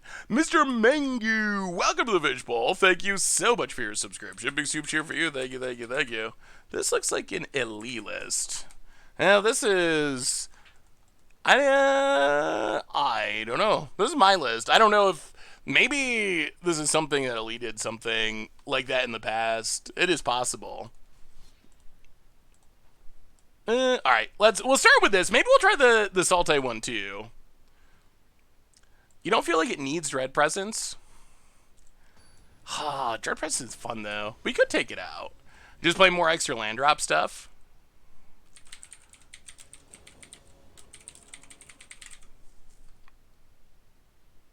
Maybe a tutor or two. Whew. Alright, we don't want that many Dread Presences. This is fine. Weather the storm to the bottom for now. Alright, oh boy. This is a Ponza matchup. If our opponent's playing creature-free control, this is the matchup where Ponza would shine. Hey, what's up, fella? How are you? Good to see you, good to see you. Oh, there's Citadel. Run out Floral Hedron. Opponent. Sensors. Crim plays Thought Erasure over Thoughtseize. Does he really? That's the craziest thing I've ever heard anyone say. Why? Why in the world would you play Thought Erasure over Thoughtseize? Oh boy. Oh, I wish we were playing Land Destruction. We never got to play just a straight up control deck like this.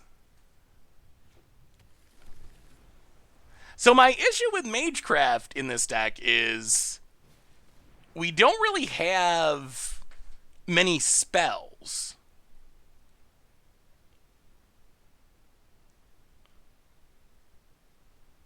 Like, so I don't feel like it does anything for most of the game. Oh, this is gonna be a ton of fun.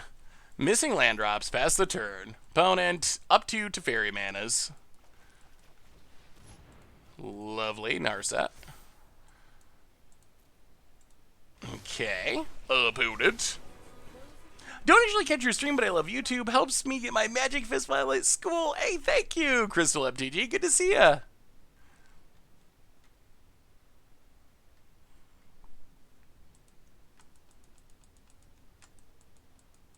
Yeah, that's yeah. So if you're already storming off, but then if you're already storming off,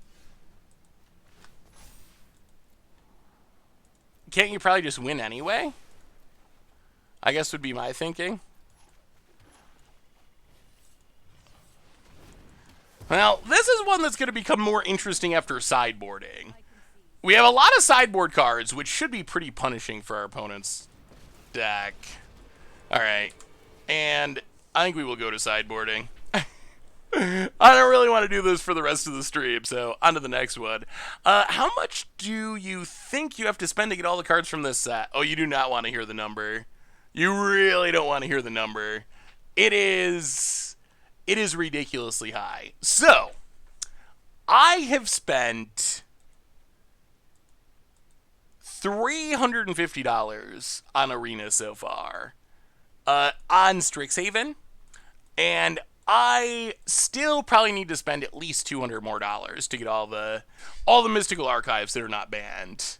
So I expect this set, because of the mystical archives, is probably going to be $500 to $600 if you're not trying to free-to-play it.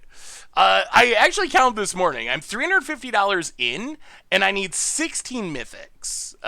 Not play sets. I need 16 individual mythics to complete the rest of the set. Yeah. So it's not cheap. It's not a cheap one. That much is certain. Well, bring in the discard. Trim some stuff, run it like that. Fenner, welcome to the Fishbowl. Thank you so much for your subscription. Big super for you. Thank you, thank you, thank you. How much does it generally cost for a whole set for standard? Usually, oh boy, 2 Weather the Storms in hand. Not good. The problem with Weather the Storm is it's really not a card you want in your hand. Like, I don't know. That's one of the reasons I like Tendrils. We're going to keep this. If we don't draw land, then we pretty much just insta-lose. If we do draw land, these Maze by and Stone should hit us more lands.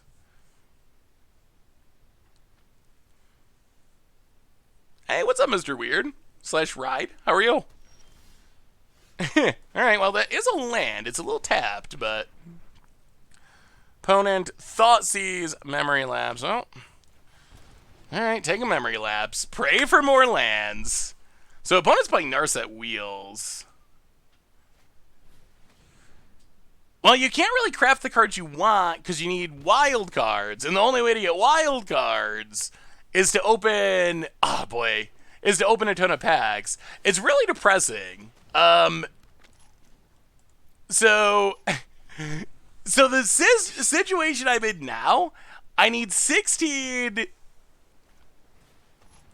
Jeez, another Thoughtseizes. I need 16 more mythics. And the only way to get those mythics is just to crack packs that do nothing, that I already have the cards from. So I'm going to have to buy hundreds of dollars of packs from sets where I already have all the cards. Well, we can't not keep it, but... From sets where I already have all the cards just to fill the wild card wheel so I can get the last cards that I do need. It is a absurd system. It's just absurd. It's really just straight up whenever I really think about it, it kind of blows my mind that someone like devised this system. This was a system that someone actually... Oh boy, we're going to draw these black sources. Like, someone actually thought this through, apparently, and was like, this is how we're going to do it. This is how we're going to do it, and it's going to be great. I mean, I guess it's working out for Wizards, because Wizards, I don't know, I guess Wizards gets a ton of money out of me, so I guess they're happy about it, but... Opponent. Wow, massive donation from Mikiri. Opponent, Thoughtseize 3. Well, we can't cast our cards anyway, so sure... Plays a land crack, so this has been a really awkward run in here. McGarry, $100 donation, $99 donation, but close enough. Oh my god, that's green mana. I'm just an innocent Storm player. Seth says the giant oxymoron, Commander Clash Season 10, Episode 5. I mean, I was trying to be the innocent Storm player. It's possible. I think you can be an innocent Storm player. Thank you so much for the donation, McGarry. All right, draw a card. Oh, well, now we're hitting the green mana. Oh, there's a Citadel. Well, if we can find a way to get it down, we're off to the races. However, there's a commit to memory in hand, so... We need to find our discard first. We need to find the discard into the Citadel, and then it is party time. And we brought in a lot of discard. Ooh. I think we cast it. Thoughtseize you. Come on. How many counters they got? How many counters do they got? Conflicts wide. All right, opponent's going to commit it. Welcome to the Fishbowl. Thank you so much for your subscription. Big super for you. Thank you. Well, play Dryad past the turn. About it.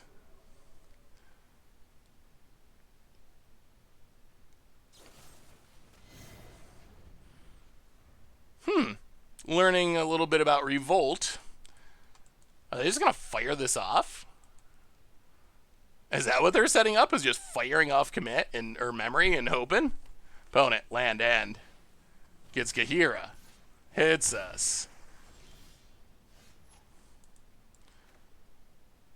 Well, Thoughtseize you.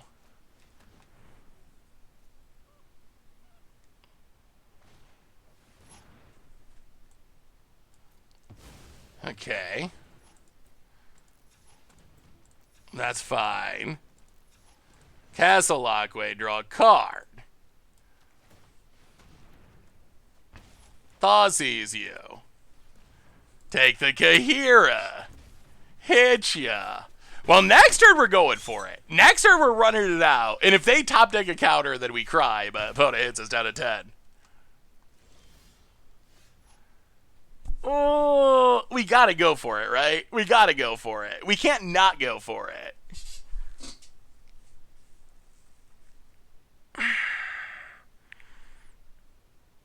I mean, I guess if they just top decked it.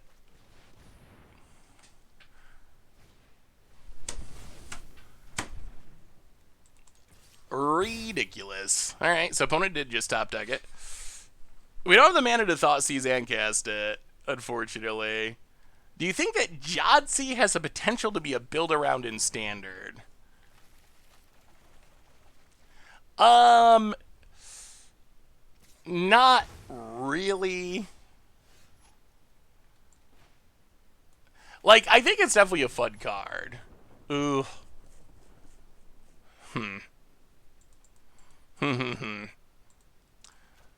Oh, Fabled Passage, crack it. Don't really want to spend that life. We need to hit some spells. Get a land.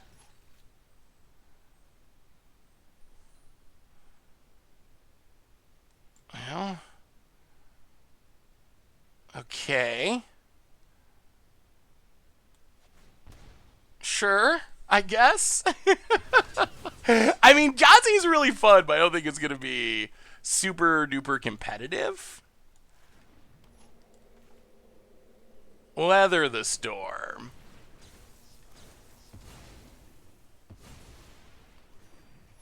Gain some life.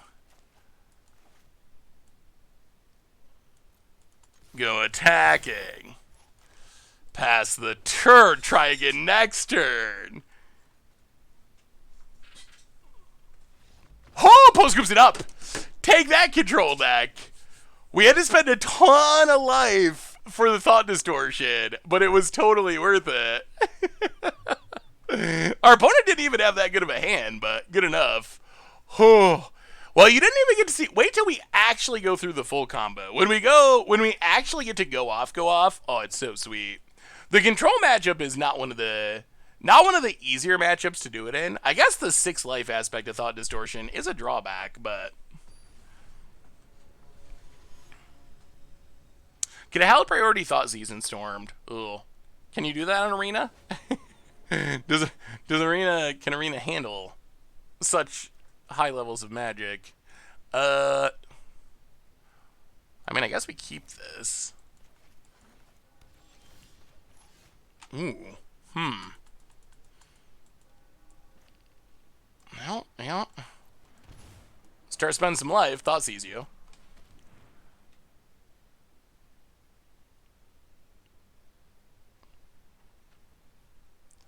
Huh. That's not great. That's a lot of planeswalkers. That is many planeswalkers. About it.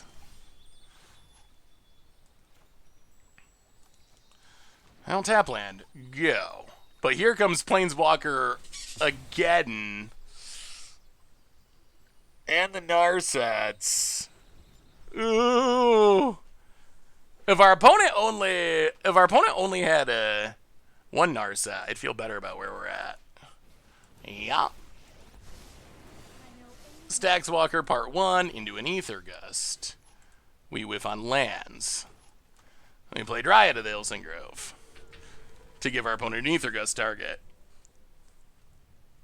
Yeah, Narset Wheel is pretty obnoxious. It is a little modern-like. Yeah, opponent's hand is very strong, and we're missing land drops, which isn't great. Our deck plays is like 30 lands. Is Kasmina seen play yet? I have not ever seen a Kasmina cast, honestly. So, I don't think so. Opponent hits a Brainstorm. Plays an untap land. About it.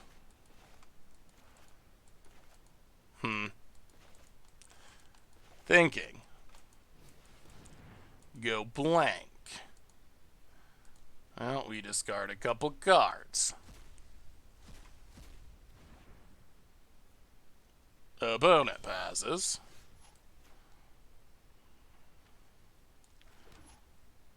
Play a land, play Dryad. Kill Narset. Well, we'll see. Opponent Brainstorms.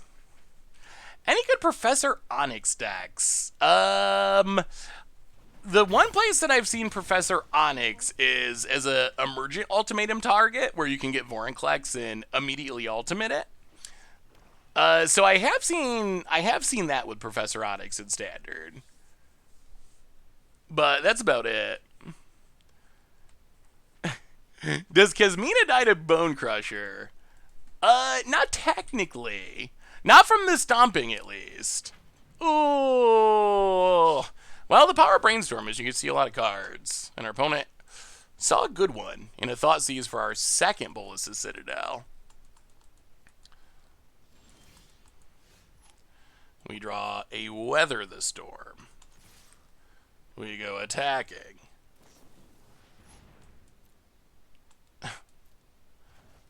Opponent has an Ether Gus. We pass the turn. Huh? No. They're going to maintenance? On a Monday afternoon? That's gotta be a bug, right? That's gotta be. There's no way. Has anyone heard anything about maintenance? Probably to fix bugs. Huh. Yeah, I guess they did basically break pretty much everything when they launched Strixhaven, didn't they? Opponent commits. Pretty annoying. Untaps. What's the matter with the mastery? Finds another Narset.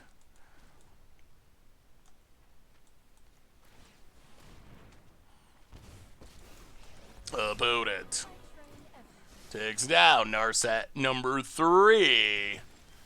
And that, I believe, is game. So they get to Narset wheel. We can't stop it. They can counter.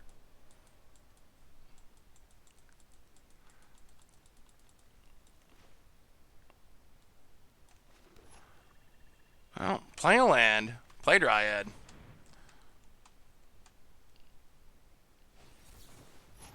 Oh, sweet mother. Alright. Oh, people don't like early scoops. I mean, we don't have a turn, though, because we lose right now. Narset takes down. By lose, I mean our opponent gets 7 cards, we get 1 card. Opponent, Shark Typhoon. I mean, that's assuming they have a land, I guess. If they don't have a land, then things are slightly different, but...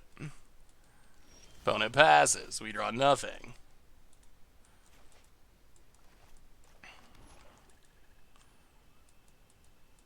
Oh, so they still get to do this? So they can counter and make a shark that's big enough to block? And we can't draw a card? Well, we wouldn't be able to resolve it anyway. Well, play Binding.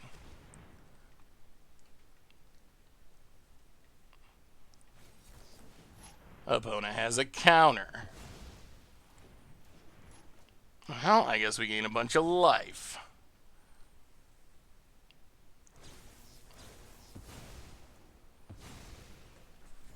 Go to combat. Attack Narset. Opponent makes a shark, blocks.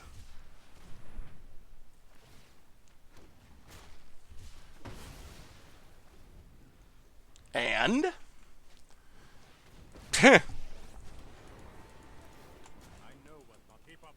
Well, this is just over in a whole bunch of different ways. Land untapped. We draw land. Alright, sure. Should have attacked first. I don't think attacking first does anything. Opponent knows about it, knows our hand. So, there isn't really any... If we attack first, they still know the exact same thing. Do you think that Planeswalkers have warped the landscape of MTG for better or worse? Oh, that is a really tough question that probably needs a really big answer. I feel like Wizards has went too far with a lot of Planeswalkers, and that those Planeswalkers make the game worse. So that would be number 1. do Planeswalkers do Planeswalkers existing make the game worse? I don't think so. I think Planeswalkers existing make the game better. I think that Planeswalkers are good at bringing new players into the game. I think that many of them are also fun cards as far as gameplay. The problem is Wizards has kind of decided at various times that they're going to print a ridiculous number of Planeswalkers and also print ridiculously broken Planeswalkers. So I think that's the issue. I think Planeswalkers in reasonable numbers that are not Okos into fairies are good for the game. I think that 50 Planeswalkers in Standard and super busted Planeswalkers are bad for the game. Are Planeswalkers the most problematic card compared to the number of them that exist? I think the answer to that is almost certainly yes. I think the number of broken Planeswalkers compared to the number of Planeswalkers is really high. I think I would have to actually do a little research and math to confirm it, but I would assume that they are the most broken card type in Magic by the numbers. What is it with people in these discard decks?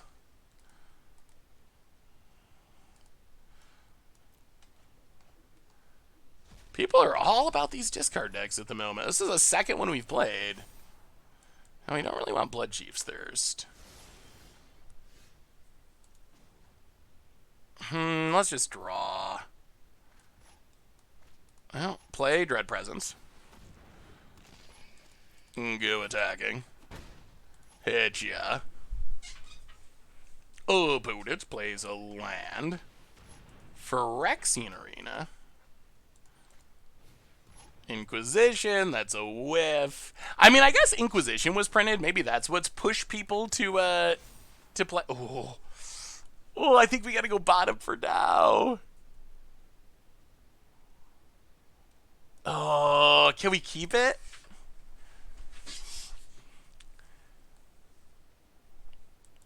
Oh. We're a land short from casting it. Our opponent just has so much discard. I think we gotta go bottom. I think we need to hit a land. Scry. Azusa, definitely bottom. Okay. That's not the worst. Dread Presence. Tap land. Draw a card. Draw a card. Hit ya. Okay. Now we want it. Now the thing we want to top deck more than anything is we just want to top deck our Citadel, and then we go off. Wow, main phase Castle Lockway down to 7. Well, we will scry. An opponent will scoop it up. Whew, that was still not the full combo, but that was good. That was good. If there's really are a bunch of discard decks running around, then I think that Leyline of Sanctity goes way up in value. So our deck likes Tangled Florohedron because it also works with all of our extra land drop effects. So it's a mana dork that counts as a land, and it works with our extra land drop stuff. So the deck has really weird requirements. The deck wants as many lands as possible to work with extra land drop effects and ramp into Citadel and make Explorer work, but it also wants as few lands as possible because lands can fizzle bowl assist Citadel. So Tangled Florohedron and also Balagat Recovery are essentially ways that we can have our cake and eat it too. We can have more lands by also having less lands. Why are we not playing the Magecraft Pinger? I don't think we have enough spells to make it do anything. Like, if you look at our deck, there's just not a whole lot that... We have 2 Bloodchief's Thirst, 2 Tendrils, 4 Explorers. Oh, we have a total of 12 instants or sorceries that can trigger it. I don't think that's enough, really. So that's the main reason. Well, I guess we just keep 2 Blood Chiefs there. So I don't know what our opponent's got going on. How do you win the game? Oh, just wait. We will. The combo will happen, and you will see, and you will be like, oh my god, that's the sweetest thing I've ever seen. Like, just wait. Just wait. Just wait. When you see it, you will know. I promise. And it is sweet. Opponent. Ugh. Gonna take our, I assume, card draw. I'm scared about how the unintended card additions like Jumpstart and Mystical Archives are being pushed in Historic away from a format where you can play your rotated awkward draw. Where you can play your rotated standard cards. We're rotated standard decks from a couple years ago in a more format where you have to craft dozens of rares and mythics every 6 months in order to keep up with the meta.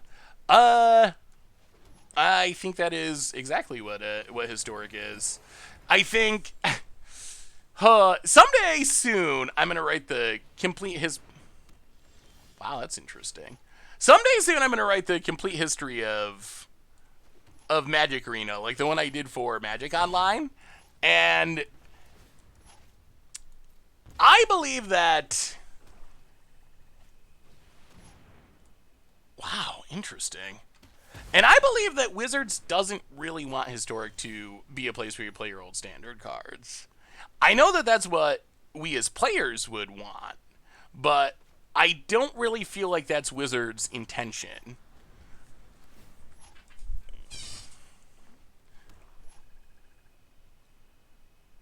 Witherbloom Apprentice is a much better win condition than Tendrils. What would... Wow, opponent's got a little bit of everything.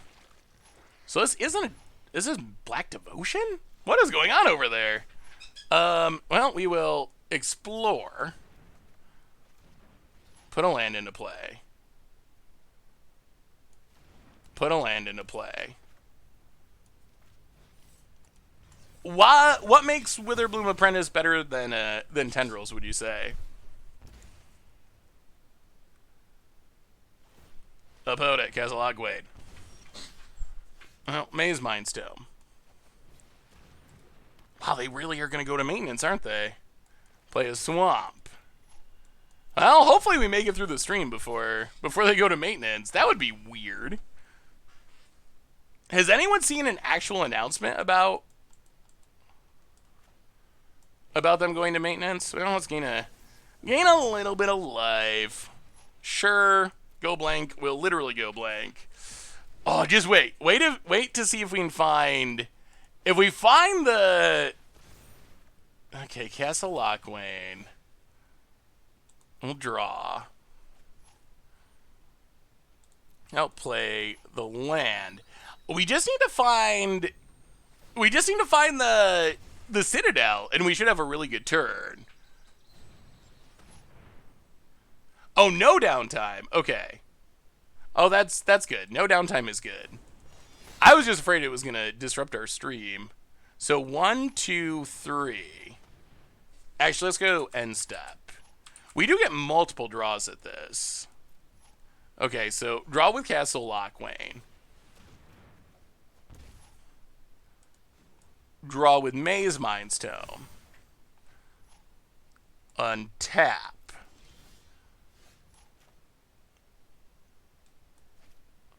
Play Dread Presence. Castle Lochwain. Pass the turn. Opponent taps, pings us for 1 with this Shrine. Tendrils. I'll crack this. Get a Swamp. Draw a card. Opponent hits us. I'll draw a card. Ooh! Okay. Bellagate Recovery. Get back Dread Presence. Play Dread Presence. Overgrown Tomb.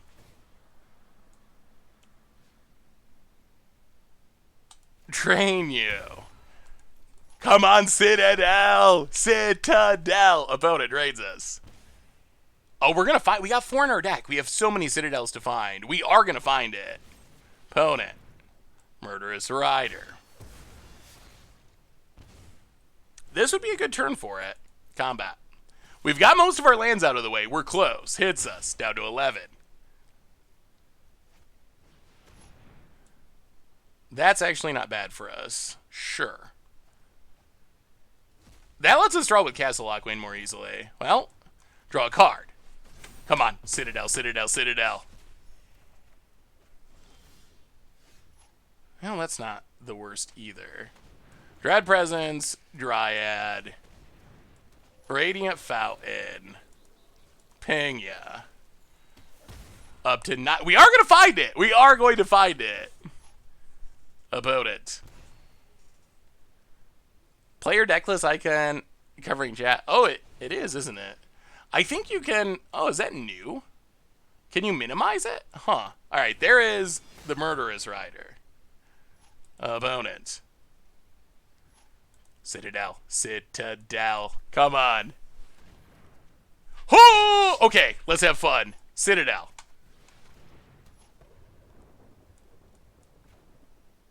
Wayward Swordtooth. Weather the Storm. Gain some life.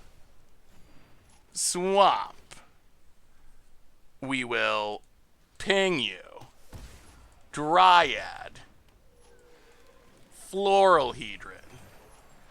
Citadel number 2, very painfully. Swamp. Ping you. Binding. Ooh, another one. Don't blow up this. Draw a card. Get the Citadel out of the way. Tendrils.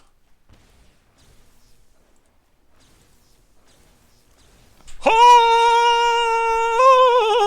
There we go. That was a pretty good combo. That was a pretty good combo. Why no Doom Whisper? I don't think Doom Whisper's necessary. Like, I haven't really had many problems with this deck not winning if you have Citadel. The hard part is resolving Citadel. Like, the hard part's finding and getting Citadel on the battlefield. Once you get Citadel on the battlefield, it is really hard for it to go wrong. So that's why I'm a little skeptical of, like, Witherbloom Apprentice. Can we try Sultai? Sure. Well, let's do this match and then we'll try the Sultai version.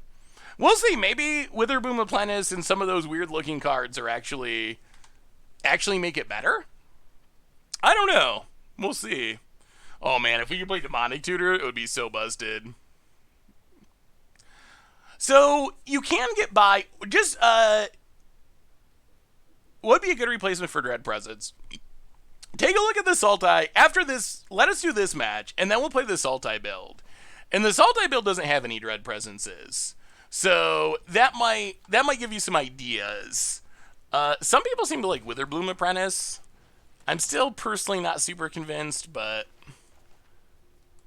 Like, Thoughtseize a land. We need the lands. That's the downside of MDFCs, is there are lands that can get Thoughtseized. So we don't actually, I don't feel like we actually interact very well. So here's the problem I have with the Magecraft cards that I really don't, that make me not understand them, is we have Tendrils, which just storms off and kills our opponent. When I hear like Professor Onyx or Witherbloom Apprentice, it feels like you're trying to build a 2-card combo to do what Tendrils does. Like why would I play 2-card Tendrils when I can play 1-card Tendrils? Like, what's... So that's the thing that I have not been able to really figure out about the idea of playing Tendrils. Is I just haven't figured out why I would play the 2-card version over the 1-card version when they both exist in the same format.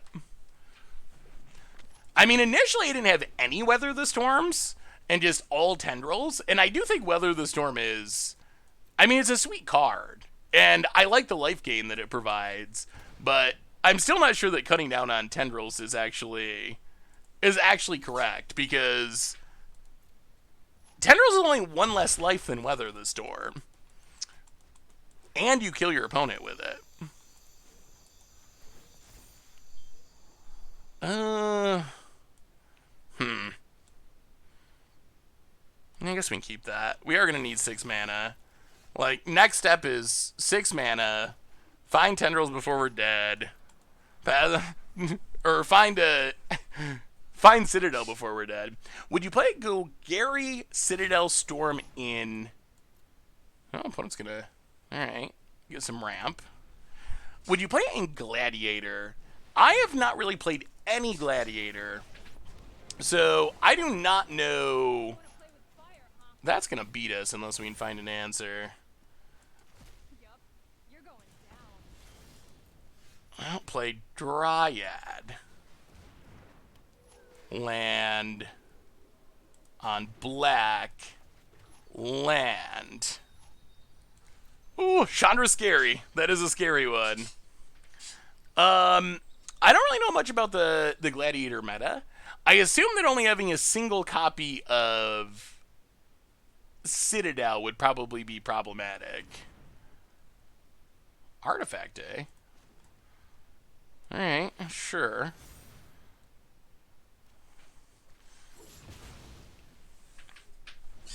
About it. Ooh, okay, I think this works. Opponent hits us. Dread Presence. Crack it.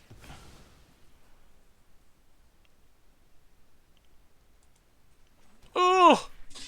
Do we kill the Chandra, or do we kill the... Yeah, I'd love to, Oddity. Do we kill the Chandra, or do we kill the mana? If we kill the Chandra, they can potentially just play another one. And then kill our Dread Presence. Yeah, I guess that's true. I guess I'm just worried about another Chandra in hand, but maybe that's thinking way too far ahead. The Chandra is the biggest threat. Opponent has it. Wow. Oh, they could have prevented all of that with the with the trigger on the stack.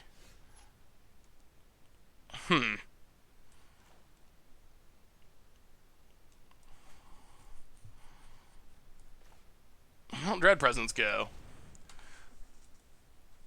Well, no, because we cracked the land, but then before the land comes into play, our opponent would be able to kill it, right?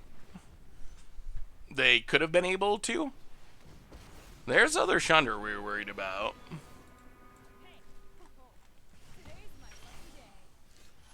Well, we have found a land. Unfortunately, many of our storm cards are in hand. Oh, yeah, you're right. Opponent, untap land. Takes up for mana. More Chandras. Emblems. Well, hopefully we draw a Citadel one of these days.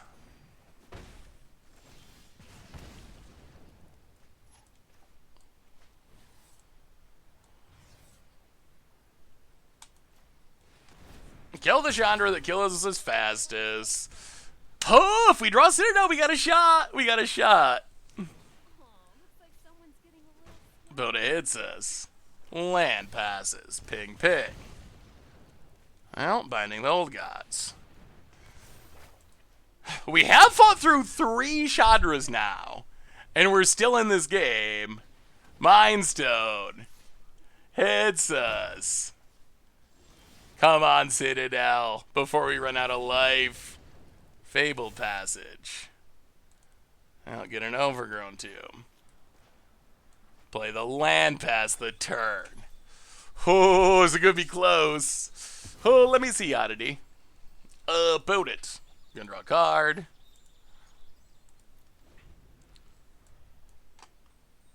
Ooh. Yeah, I mean, that looks like you could storm off with Citadel. Have you tried? Karn. Have you tried playing it at all? How does it feel with the one of aspect? Like, and I don't know the meta. Carpool Modern. Ooh, let me see, Knight. Opponent, Sorcerer, Spyglass.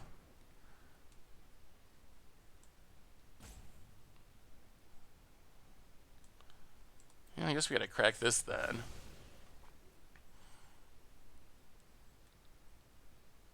Gonna land. Well, the wait is on. Smuggler's Copter seems sweet in a party deck. Lots of good crewers. I like it, Knight. Well, we shall see.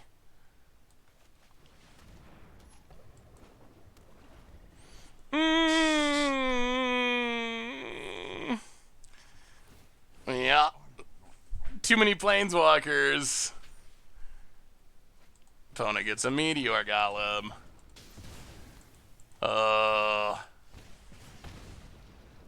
Now we draw nothing. Yeah, I think our opponent just managed to draw enough planeswalkers. I mean, they could name our land with Sorcerer Spyglass, and then we can never crack it. Opponent pings pegs. I'll play Explore.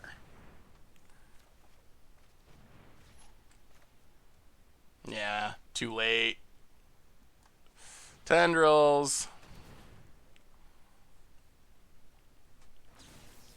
Hit ya. So close. So close. Oh, we tendrils up to 2. We needed one more of something. Opponent draws. Karn does Carny things. Third tutor. Now we've just... Oh, there's a Platinum Angel. Okay. Well, that was a insanely good Karn, I will say. Well, Bolus is Citadel. Floral Hedron. Pathway. Dread Presence. And Fizzled. Alright, yeah. Well, that was a really good Karn for our opponent, for sure.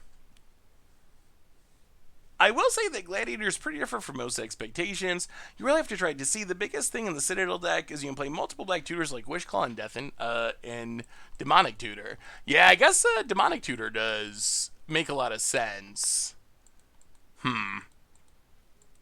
So many Planeswalkers, so much removal. I guess we bring in Thought Seizes. I don't know about Thought Distortion.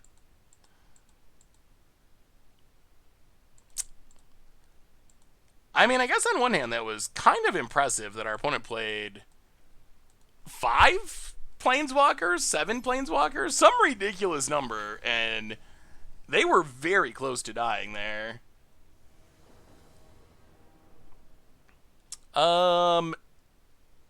I believe it's banned in Historic Brawl. Pretty sure.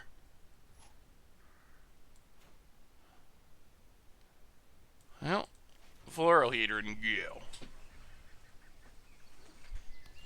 We weren't dead there. I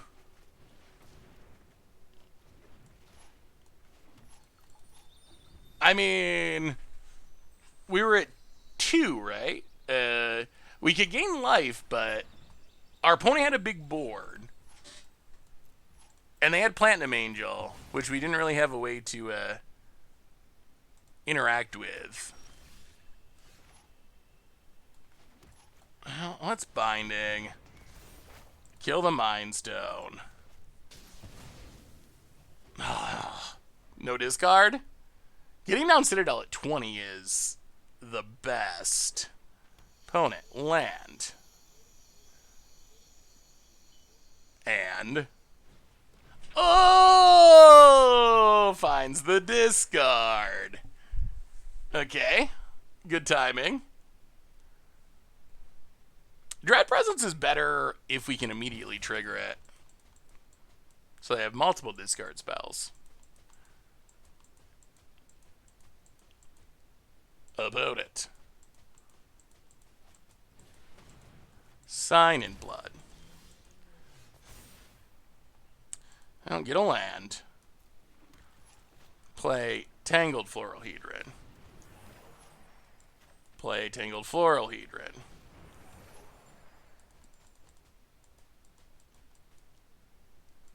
Play the Pathway. You know they got discard, though, because there's no way they're taking Dread Presence if they can't deal with the Citadel. I've been playing Sultai Citadel with Thirst for Knowledge and Aetherflux Reservoir. Ooh, that sounds spicy.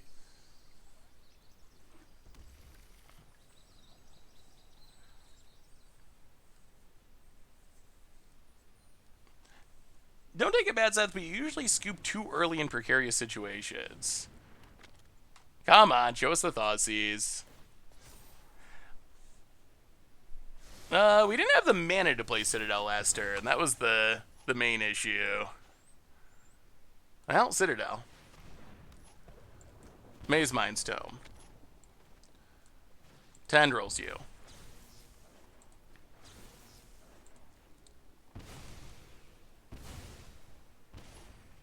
Ugh. Painful Citadel. Keep a new one, Dryad. Wayward Swordtooth. We're gonna have to scry this Citadel away. Too many Citadels. Citadel Flood. Thoughtseize. Oh!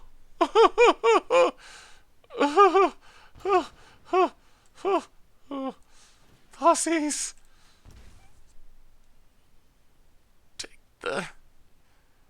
Take the Chandra. Land. Not casting that one. Go attack it. Wow, that was a lot of painful cards on the top of our deck all in a row. Oh, all right. We're just gonna wait. Opponent. Crawling Barrens.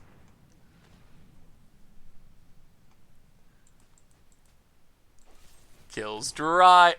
Swordtooth, okay. Sure.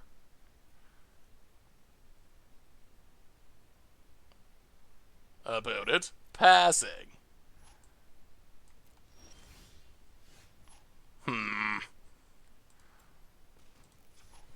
Well, draw a card.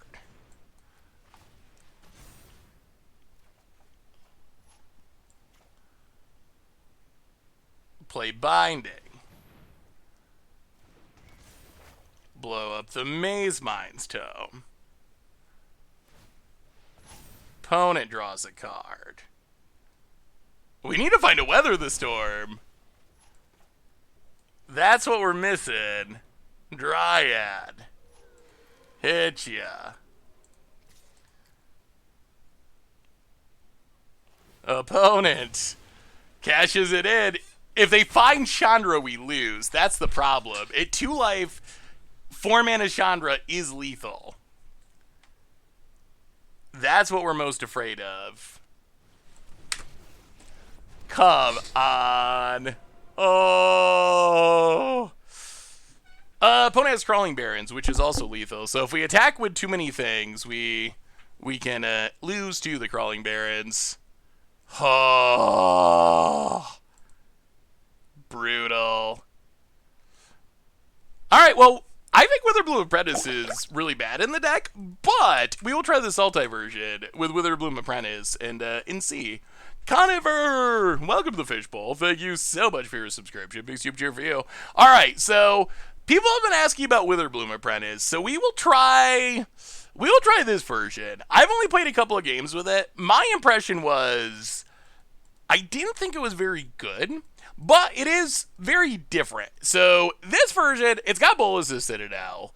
It is trying to build its own Tendrils of Agony by playing a Witherbloom Apprentice, hoping it lives and then weather the storm. So it's kind of, I guess the upside is you get a little bit of maybe incidental life gain. This build has a lot more spells, but it has a lot fewer ways to play extra land drops and ramp into Bolas's Citadel. So this is trying to use Weather Bloom Apprentice and weather the storm. Doom Whisperer, if you can gain enough life, can set you up to go semi-infinite with Bolas's Citadel, because you can keep surveilling to change the top card of your library. So, gonna be interesting. But we'll give it a shot and see. So the sideboard is like nothing I've ever seen before. Not sure. So, Calling Ritual, not sure what that's in the sideboard for. It is an interesting card, but I'm not sure what we're actually targeting with it. Duress is, I guess, to be less painful thought seizes. Ether Gust, Shadow Verdict, Narset Reversal to reverse things. I'm guessing for uncounterable stuff. Mire Triton, a blocker against aggro, maybe? Witherbloom Command. I don't know what Witherbloom Command does in the main or the sideboard. I guess it's a way to change the top cards of your deck. But, yeah, so let's give it a try. This is a different version, so I don't know. But we'll see. People have been wondering about Witherbloom Apprentice, so let's give it a shot and see. Oh, or maybe, perhaps,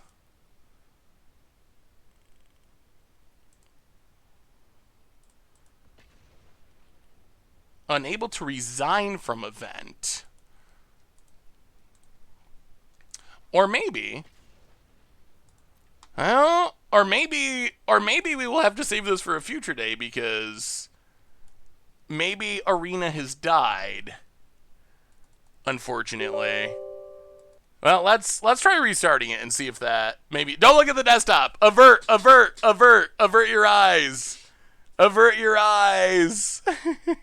There's maintenance, Thanos.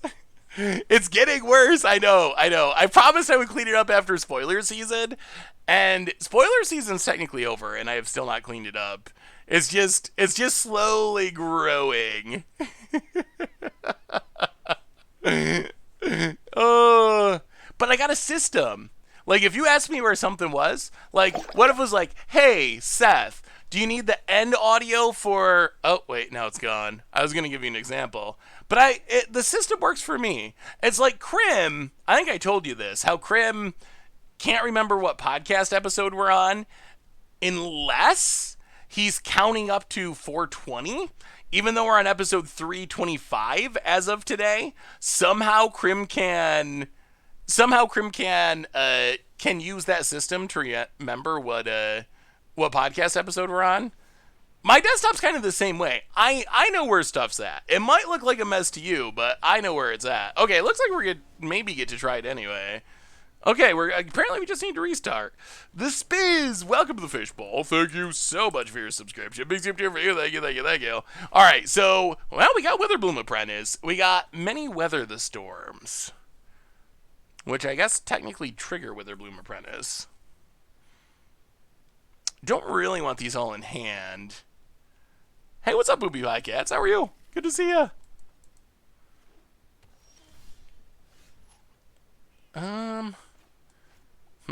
Well, over to and Llanowar Elves. Boom. Got him. Well, it'll be interesting to see. I mean, to me, Apprentice feels like a fine thing if it survives. But I'm still not convinced why you want to build your own... Why you want to build your own tendrils when you can just play tendrils? That's the part that gets me. Not that Witherbloom is bad, but is it actually better than the other options in the better than the other options in the format? That's where I'm not convinced at this point. Well, explore.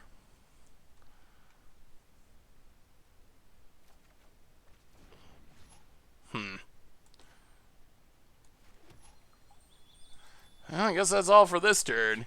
Get in and hit ya.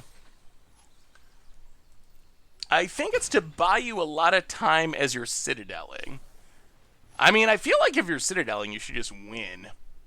I think you gotta buy time to get to Citadel. But once you have Citadel, if you're not winning in like either that turn or at worst the next turn, then you're not Citadeling very well. Narset. We didn't last game though. That's true, but we were also at like, what were we at, 2 life by the time we got Citadel down or something? And that's just not enough to really matter. Well, now happy fun times. There's a Narset. Ugh, Narset is so brutal. Well, this might be a relatively early concession. Well, play Witherbloom Apprentice. All right, Witherbloom, show us what you got. This is your chance. I have heard of people brainstorming with a Narset out, but I have not actually done it. Opponent going to Cling to Dust. Yeah, resolving brainstorm with Narset out's pretty bad. Pretty bad. I mean, Narset staying on the battle. So that's the other thing. Like, we're splashing blue for brainstorm when we could just be ramping into Citadel. We're splashing for brainstorm, which we can't even cast because everyone's playing Narset. I don't know. I don't know. About it plays a land. And tomorrow is 420, isn't it? Well, let's give it a go. Does our opponent miraculously not have a way to kill it?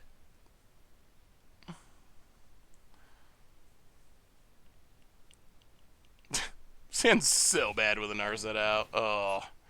Alright, yeah. Well, about it.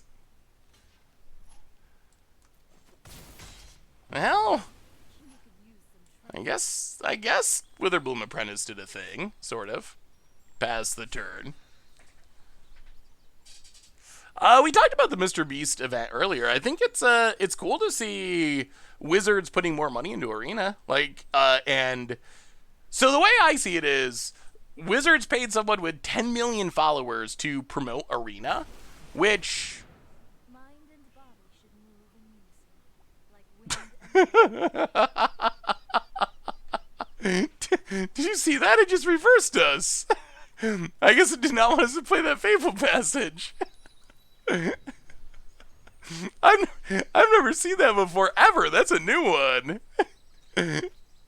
It time warped our Fateful Passage right back to our hand. So my take is, I'm glad to see Wizards paying to promote the game. I wish they would also do things like early access event, because I think that supporting the current Magic community is also important. Well, if this Narset doesn't die, I'm going to concede. I don't really... Like, we're just hard locked out of ever playing Magic. Oh my god, it died. Okay. Brainstorm. Oh! Whoa. We might sort of play Magic for a second. Put back Weather the Storm. Put back Weather the Storm. Crack a fetch land. Get a...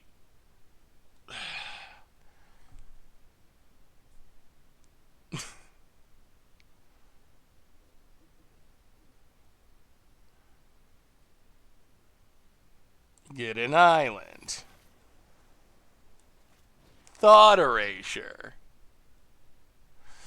The mana base scares it. Like, we're so far away from ever casting a Citadel, though. That's the part that's kind of frightening me.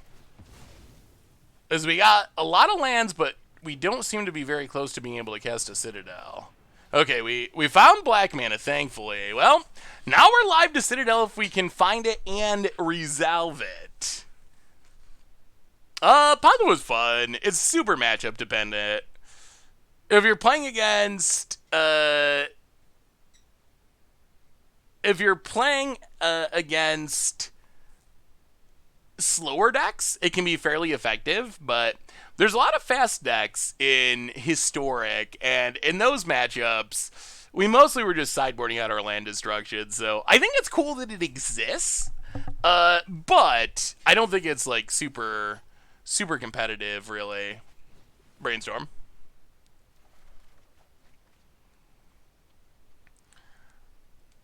Put back a land. Put back a land.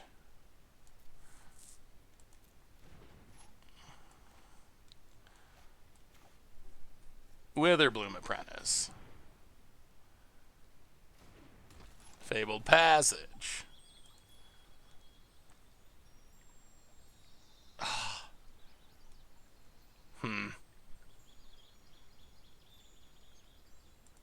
Go attacking. Pass the turn. Yeah, control matchups are pretty tricky for this deck. Because the deck is... It basically will never win unless it sticks a Bolus to Citadel. Hey, what's up, Watermelon? How are you? Opponent. Going to make a big shark. Well, let's see if Witherbloom Apprentice can show us what it's got. Oh, come on now. We're going to concede. Alright, game 2. I know, if you want to say it's early scoop, I will even agree with you. We're not literally dead, but that is just not going to be... Wow, the sideboard. Not going to be interesting or enjoyable. So we have exactly 2 cards to bring against control. Ugh. Ugh. Oh, puke. Oh, that's not good. Well, Witherbloom Command does not seem good. Okay.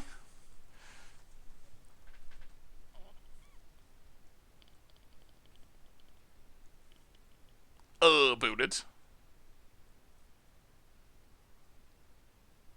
Why doesn't it play main deck Thoughtseize Duress? I don't understand much about this build. This is not a deck that I built. This Sultai version is one that someone played on the Hooglandia Open, and people wanted to see the Sultai version. So we're trying the Sultai version. There's many things about this build I do not understand. Oh, Watermelon handing out a bunch of gift subs. Fire Odie, Fred Pesk, Solaris, the Transil, and Maracas. Welcome to the Fishbowl. Thank you so much for your subscription, and thank you to Watermelon for handing out the gift subs. Big soup cheer for you. Thank you, thank you, thank you.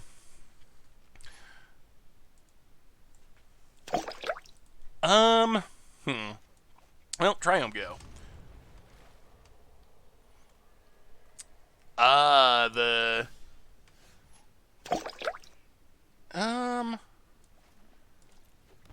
Yeah, let's just ramp. Put a land into play.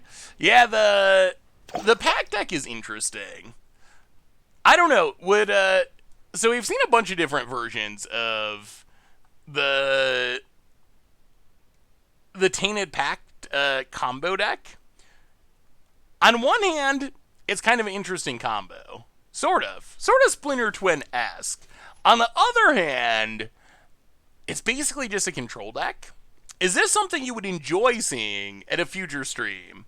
Because it's a Lutri deck, and it also has a 2-card Tainted Pact Thassa's Oracle combo, or would it be too controlling and something you would not enjoy? Alright, Mystical Dispute, sure. Well, Overgrown Tomb tapped. Pass the turn. Oh, yeah, control is not what this deck wants to play against. Opponent's going to hide their love away. Hey, you've got to hide your love away. Well, put back a land.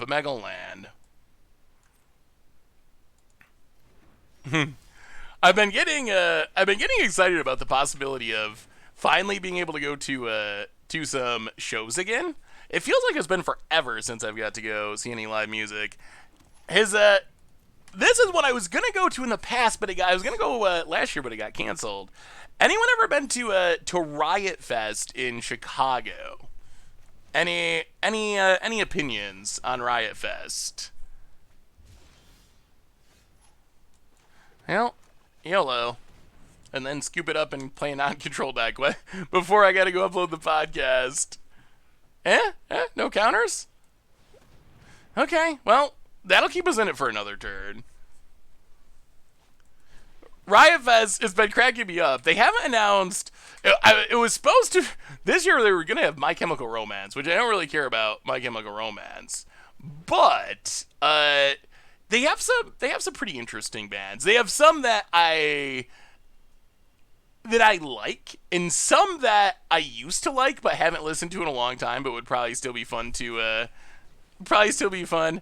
I know Krim is like the biggest My Chemical Romance fan. I never really. So here's the thing about My Chemical Romance. I definitely went through an emo stage. I definitely had my emo stage, but my emo stage. Oh my god, this hand. But my emo stage happened before My Chemical Romance was really a thing. So by the time My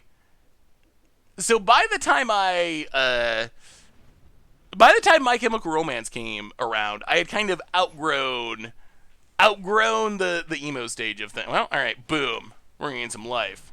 How you like that, opponent? Gain 6. Just kidding. Try Thoughtseize Us, will ya? Gain 9. What do you say, control deck? Huh? Not done yet. Gain 12. Not that this actually does anything, but yes, I was Bright Eyes. I was like Bright Eyes, Saddle Creek era emo kid. But no, the other bands, that's what made me think of Riot Fest. We're gonna get to resolve it. That's what made me think of Riot Fest, because that also had like where is it on here? Thrice is on there. Taking Back Sunday. I definitely Taking Back Sunday.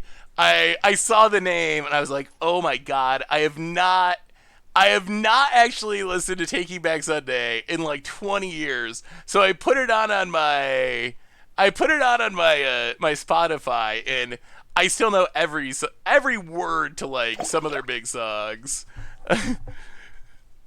So yeah, Taking Back Sunday. So that was kind of my era. I've always wanted to see Pixies. And this would be my chance to actually see Pixies. Smashing Pumpkins, I wouldn't mind saying that I saw Story of a Year. That's right. I'll show you some emo pictures in a minute. I'll see if I can show you some emo. Oh no, if I can show you some emo pictures. Yeah, I would like the other band that I'm actually really excited about seeing live that I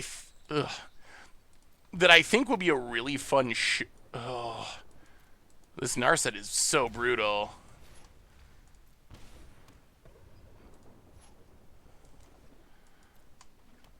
Wow, that didn't do anything. What is the point? The other band that I'm excited about on the list. So Pixies, I've always wanted to see. Run the Jewel will be fun. Sublime, whatever. Like, I wouldn't mind seeing them. Coheed, I had friends that were super into, and I know they're really good. I never really got super into them personally, but they'd be a good show. Taking Back Sunday, a little bit of nostalgia for the emo era of Saffron Olive. But Goglo Bordello is someone that I actually think will be a super fun show. I've never seen them live, and they're super fun. They are. I showed my brother their music, one of my younger brothers, and he said it was like if Borat was mixed with Tom Waits, and I think that's actually like a pretty good description. that was his description of them, and I think that was definitely both meant as a compliment, but. So I think it would be super fun. And they still got more. I'm holding out hope that Ween is one of these question marks on here. Because they've played there in the past, so I'd really want to catch Ween, but we'll see. Well, thought erasure you. Sweet mother.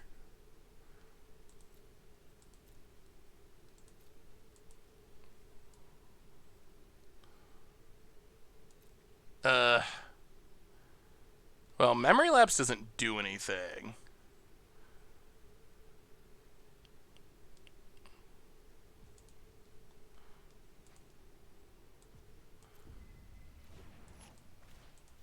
Delegate Recovery. Thought Erasure. Oh, this Narset is ruining our day. Cast Thought Erasure. Our deck cannot beat a Narset, can it? No matter how hard we try. It does seem weird that Brainstorm is legal in Bolt Span. Consider the Source. I have never heard of Consider the Source. Yeah, Ween is a super fun show. I've seen Ween a bunch of times. Yeah, alright. Fair enough. Let's try to sneak in one non-control deck before non-control matchup before I gotta go upload the podcast. And let me I wonder if I can find emo era pictures. Boy, this was a long time ago. It's been a while. It was a short my emo phase, I don't know, like I still like Bright Eyes, but there was a short emo phase. Let me see if I can find an example.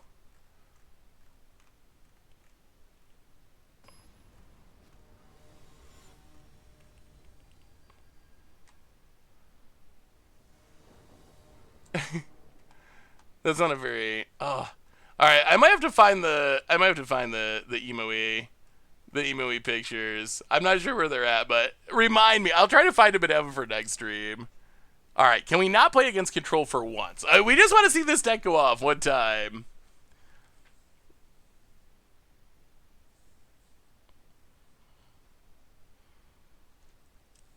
I mean, I think Brainstorm is still very good,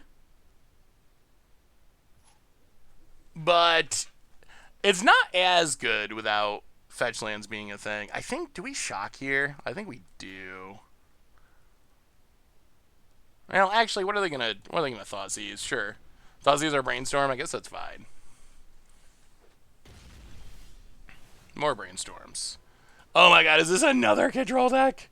I just want to see if this Witherbloom Apprentice thing can even work. Is there a if there is two Planeswalker design that I truly hate, one is Narset, the other is Ashiok. Yeah, I think one of the biggest mistakes Wizards made recently, and there have been several, but one big one was printing one-sided stacks Planeswalkers. The one-sided stacks Planeswalkers are, they are the worst. The funny thing is, War of the Spark was such a sweet idea for a set, and I I like the theme. I even like the idea of like, okay, here's a million Planeswalkers. Like, I even think that's really cool. However, making them one-sided stacks Planeswalkers was just, such a horrible idea. We got Karn's been banned, Teferi's been banned, Narset's been banned, Bander's suspended, Narset's been banned. That's a pretty big list of the most hyped cards in the set. Oh, play a land, play Oracle. Play another land. Welcome to the Fishbowl. 1 year resub. Thank you for your subscription. Big super for you. Thank you. Do you think Faithless Looting can be unbanned in Modern, or do you still think it's too strong? I think Faithless Looting will be banned in Historic, honestly. I think that Faithless Looting and Brainstorm will end up getting banned. That would be my guess. So I have not come around to the idea that it's safe for Modern. That's interesting. Oh, go attacking.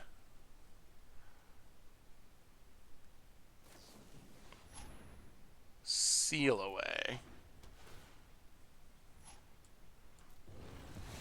Well. Doom Whisper.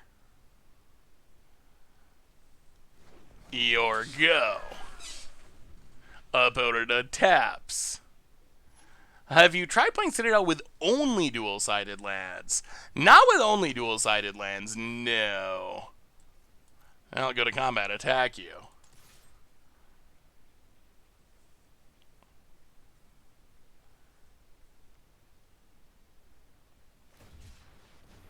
Oh! Opponent taps out for no good reason. That we like.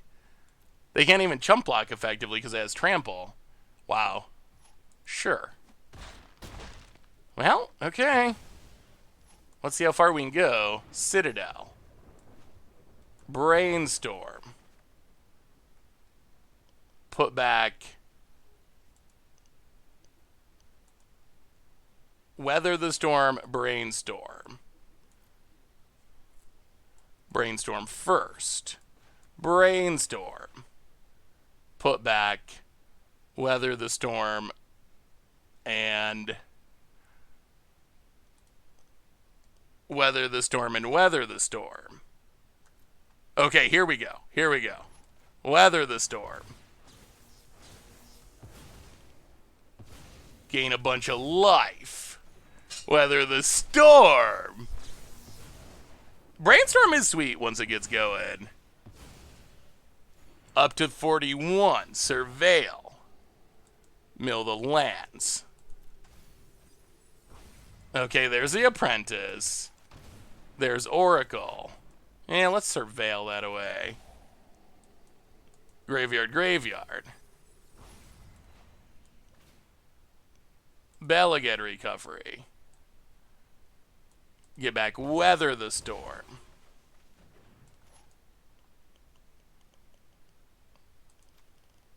Land untapped. Surveil. Oh, graveyard, graveyard. Thought erasure.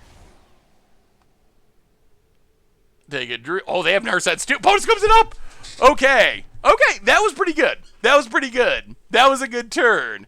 I'm still petrified that it's this matchup. And we're once again playing Narset Control, which our deck is just not good against. Ugh. But I feel like our matchups went the wrong way. Like if we had played our Citadel deck versus the decks we played Ponza against, and Ponza against the decks we've been playing Citadel against, I think our life would have been a lot smoother.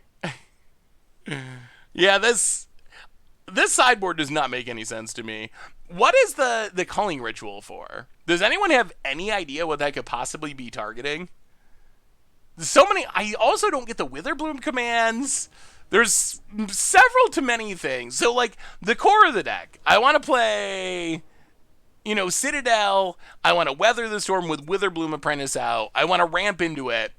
That stuff all makes sense to me. Like, sure, that might not be the exact way that I would want to build, that I have built my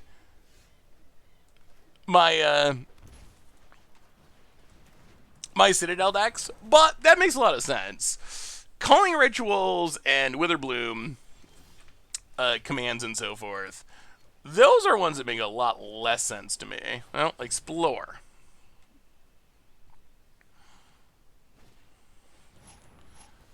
Flow to mana. Huh. Untap land. Explore. Beleged recovery. No Narset? No Narset? No Narset?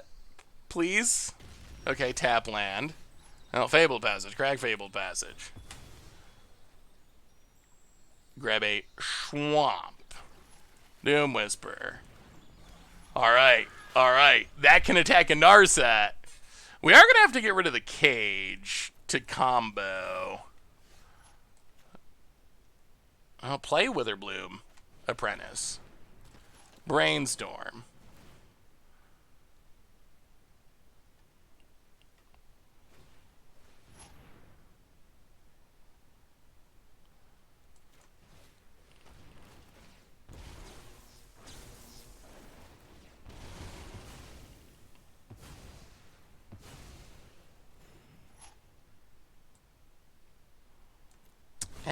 That's bad. Hey, what's up, awesome dude? How do we beat Cage? I guess by attacking with Doom Whisper. Yeah, we even had the Brainstorm in hand, which is awkward.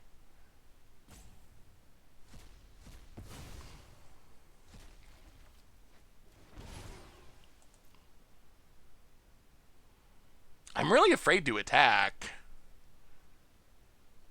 We already got Seal Away once, but I guess we got to. Alright, opponent takes it. We're not going to win by not attacking. Fabled Passage, go. Opponent taps. Elspeth conquers death. Well, I guess we surveil a bunch.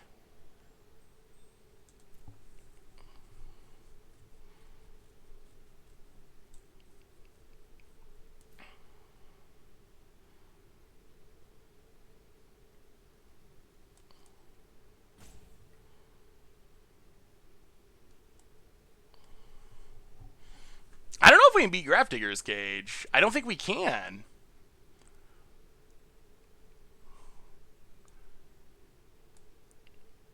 Okay. Well, surveil.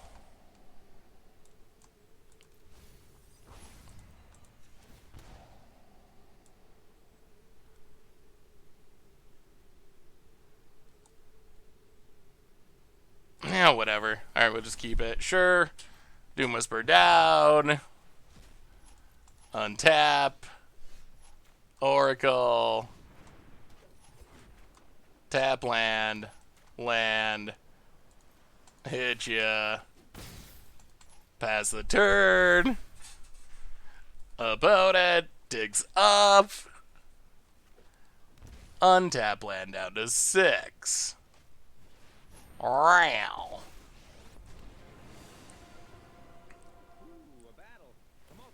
Kills the Witherbloom Apprentice. Opponent passes. Yeah, we can't beat the Grafdigger's Cage. We just can't beat it. I'm playing a land. Cycle. I think keeping the cycling land's fine. Oracle. Hit our opponent. We can't kill Raoul because of this Elspeth Conquers Death. Bringing it back even more powerful past the turn. Ticks up. I mean, I don't think we can win, though. I don't think we're really... I think our opponent's going to just gain control of the game and then, like, we can't win. Like, this is it. Like, so now this game... So in my opinion, this is where I always get yelled at for early scooping. In my opinion, this game's just over. Like, is it theoretically possible that our opponent draws 10 lands in a row? Yes. But even though, like, from this position, aren't we just, like, literally 0% chance to win? Or, like, 0.0001% chance to win or something.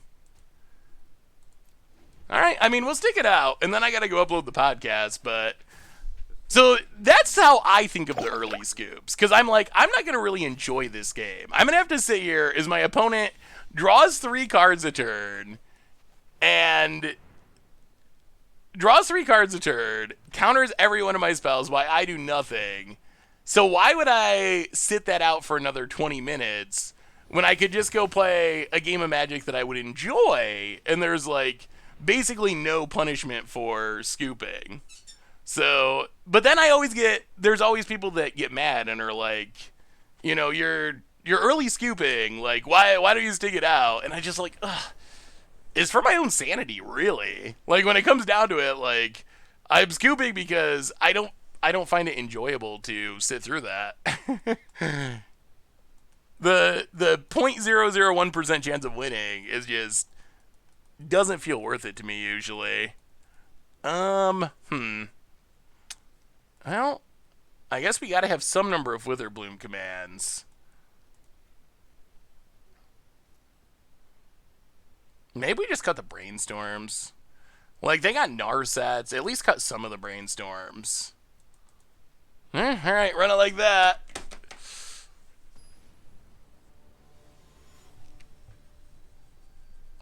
Even with Witherbloom Command, I kind of wonder... what about just, like, Assassin's Trophy or something? Even in the context of killing Grafdigger's Cage, is Witherbloom Command the right card for the job? Opponent. Well, we got some discard, which is nice. Untap land. Well, thought erasure you. Opponent brainstorms. Why thought erasure over Inquisition or Thoughtseize? This is not a deck we built.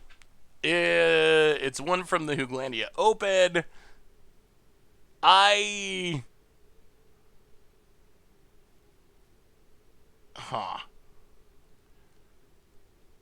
So many counters. I tend to think that it is very oddly built. So I would make many different choices if I was building the deck. Robber the Rich.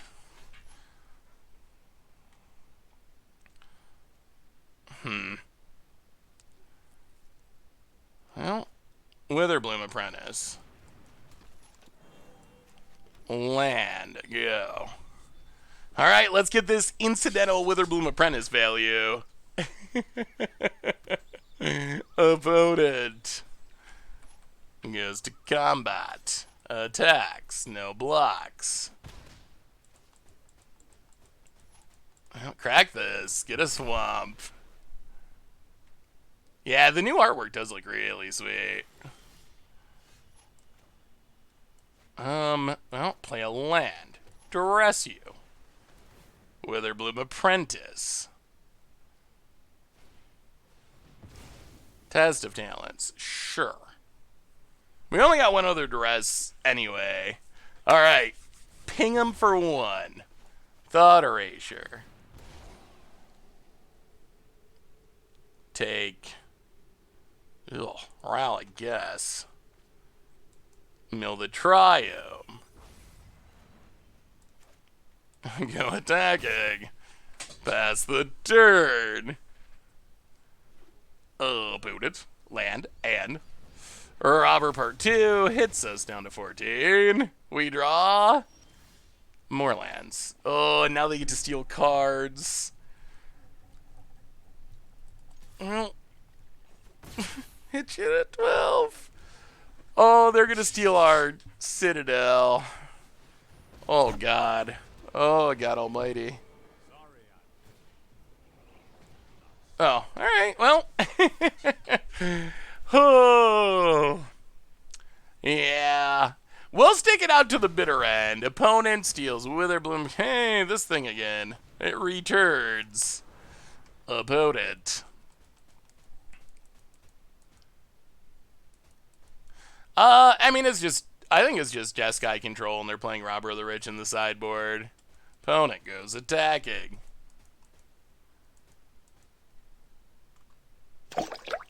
So, I don't know. Maybe we'll try some... Yeah, I mean, I don't think we need to... I mean, we can't win if we block. We can't... Like, we just can't win, but... If there's any little teeny tiny chance of us winning, Witherbloom Apprentice is probably involved.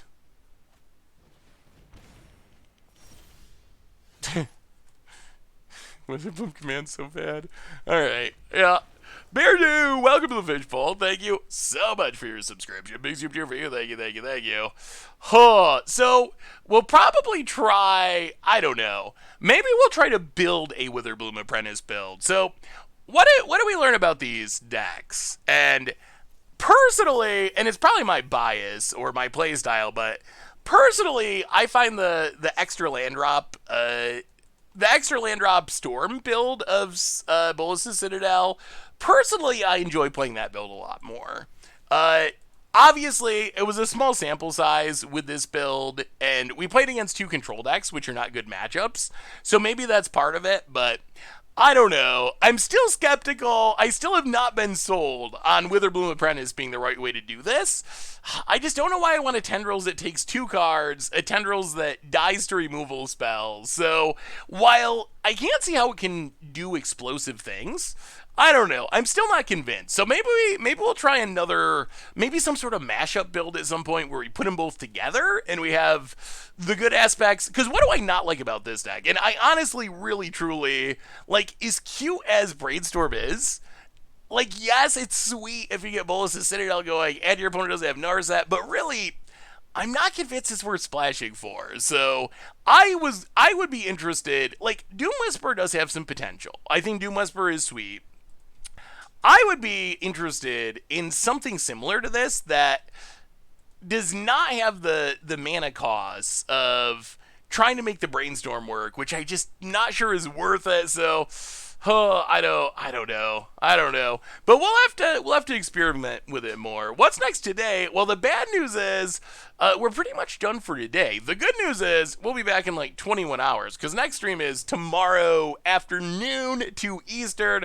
But today I gotta go and upload the podcast. So we did some Ponzing. Ponza, it's fun. It's cool that you can blow up lands in Historic, but it's just really matchup dependent. No chance against aggro. Against control, some chance, although even then, not really a guaranteed win. And then Citadel Storm, still one of my favorite decks to play, but what exact build is the best build remains to be seen.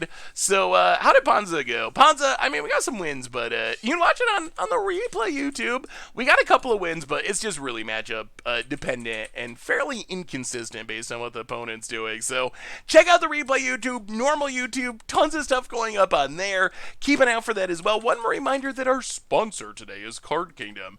And if you need some magic cards, you know where you can get them? You can get them at cardkingdom.com. Even get a free Scoop Soldier sticker. Just let them know you want one in your order notes, and they'll hook you up. Most importantly, thank you to all of you. Like, seriously, y'all are amazing and awesome, and I love each and every one of you. Most importantly, we'll be back tomorrow to have some more fun, probably playing more Historic because Standard is just kind of bland right now. So probably playing some more Historic. So until then, everyone, y'all are amazing. You're awesome. Have a great night. Thanks for hanging out. Mystics Mastery and other stuff on the list for tomorrow. So more fun tomorrow. Until then, we're gonna give Jim Davis a little bit of raid. So raiding Jim Davis. Have a great day, everyone. I love y'all, and yeah, see you tomorrow.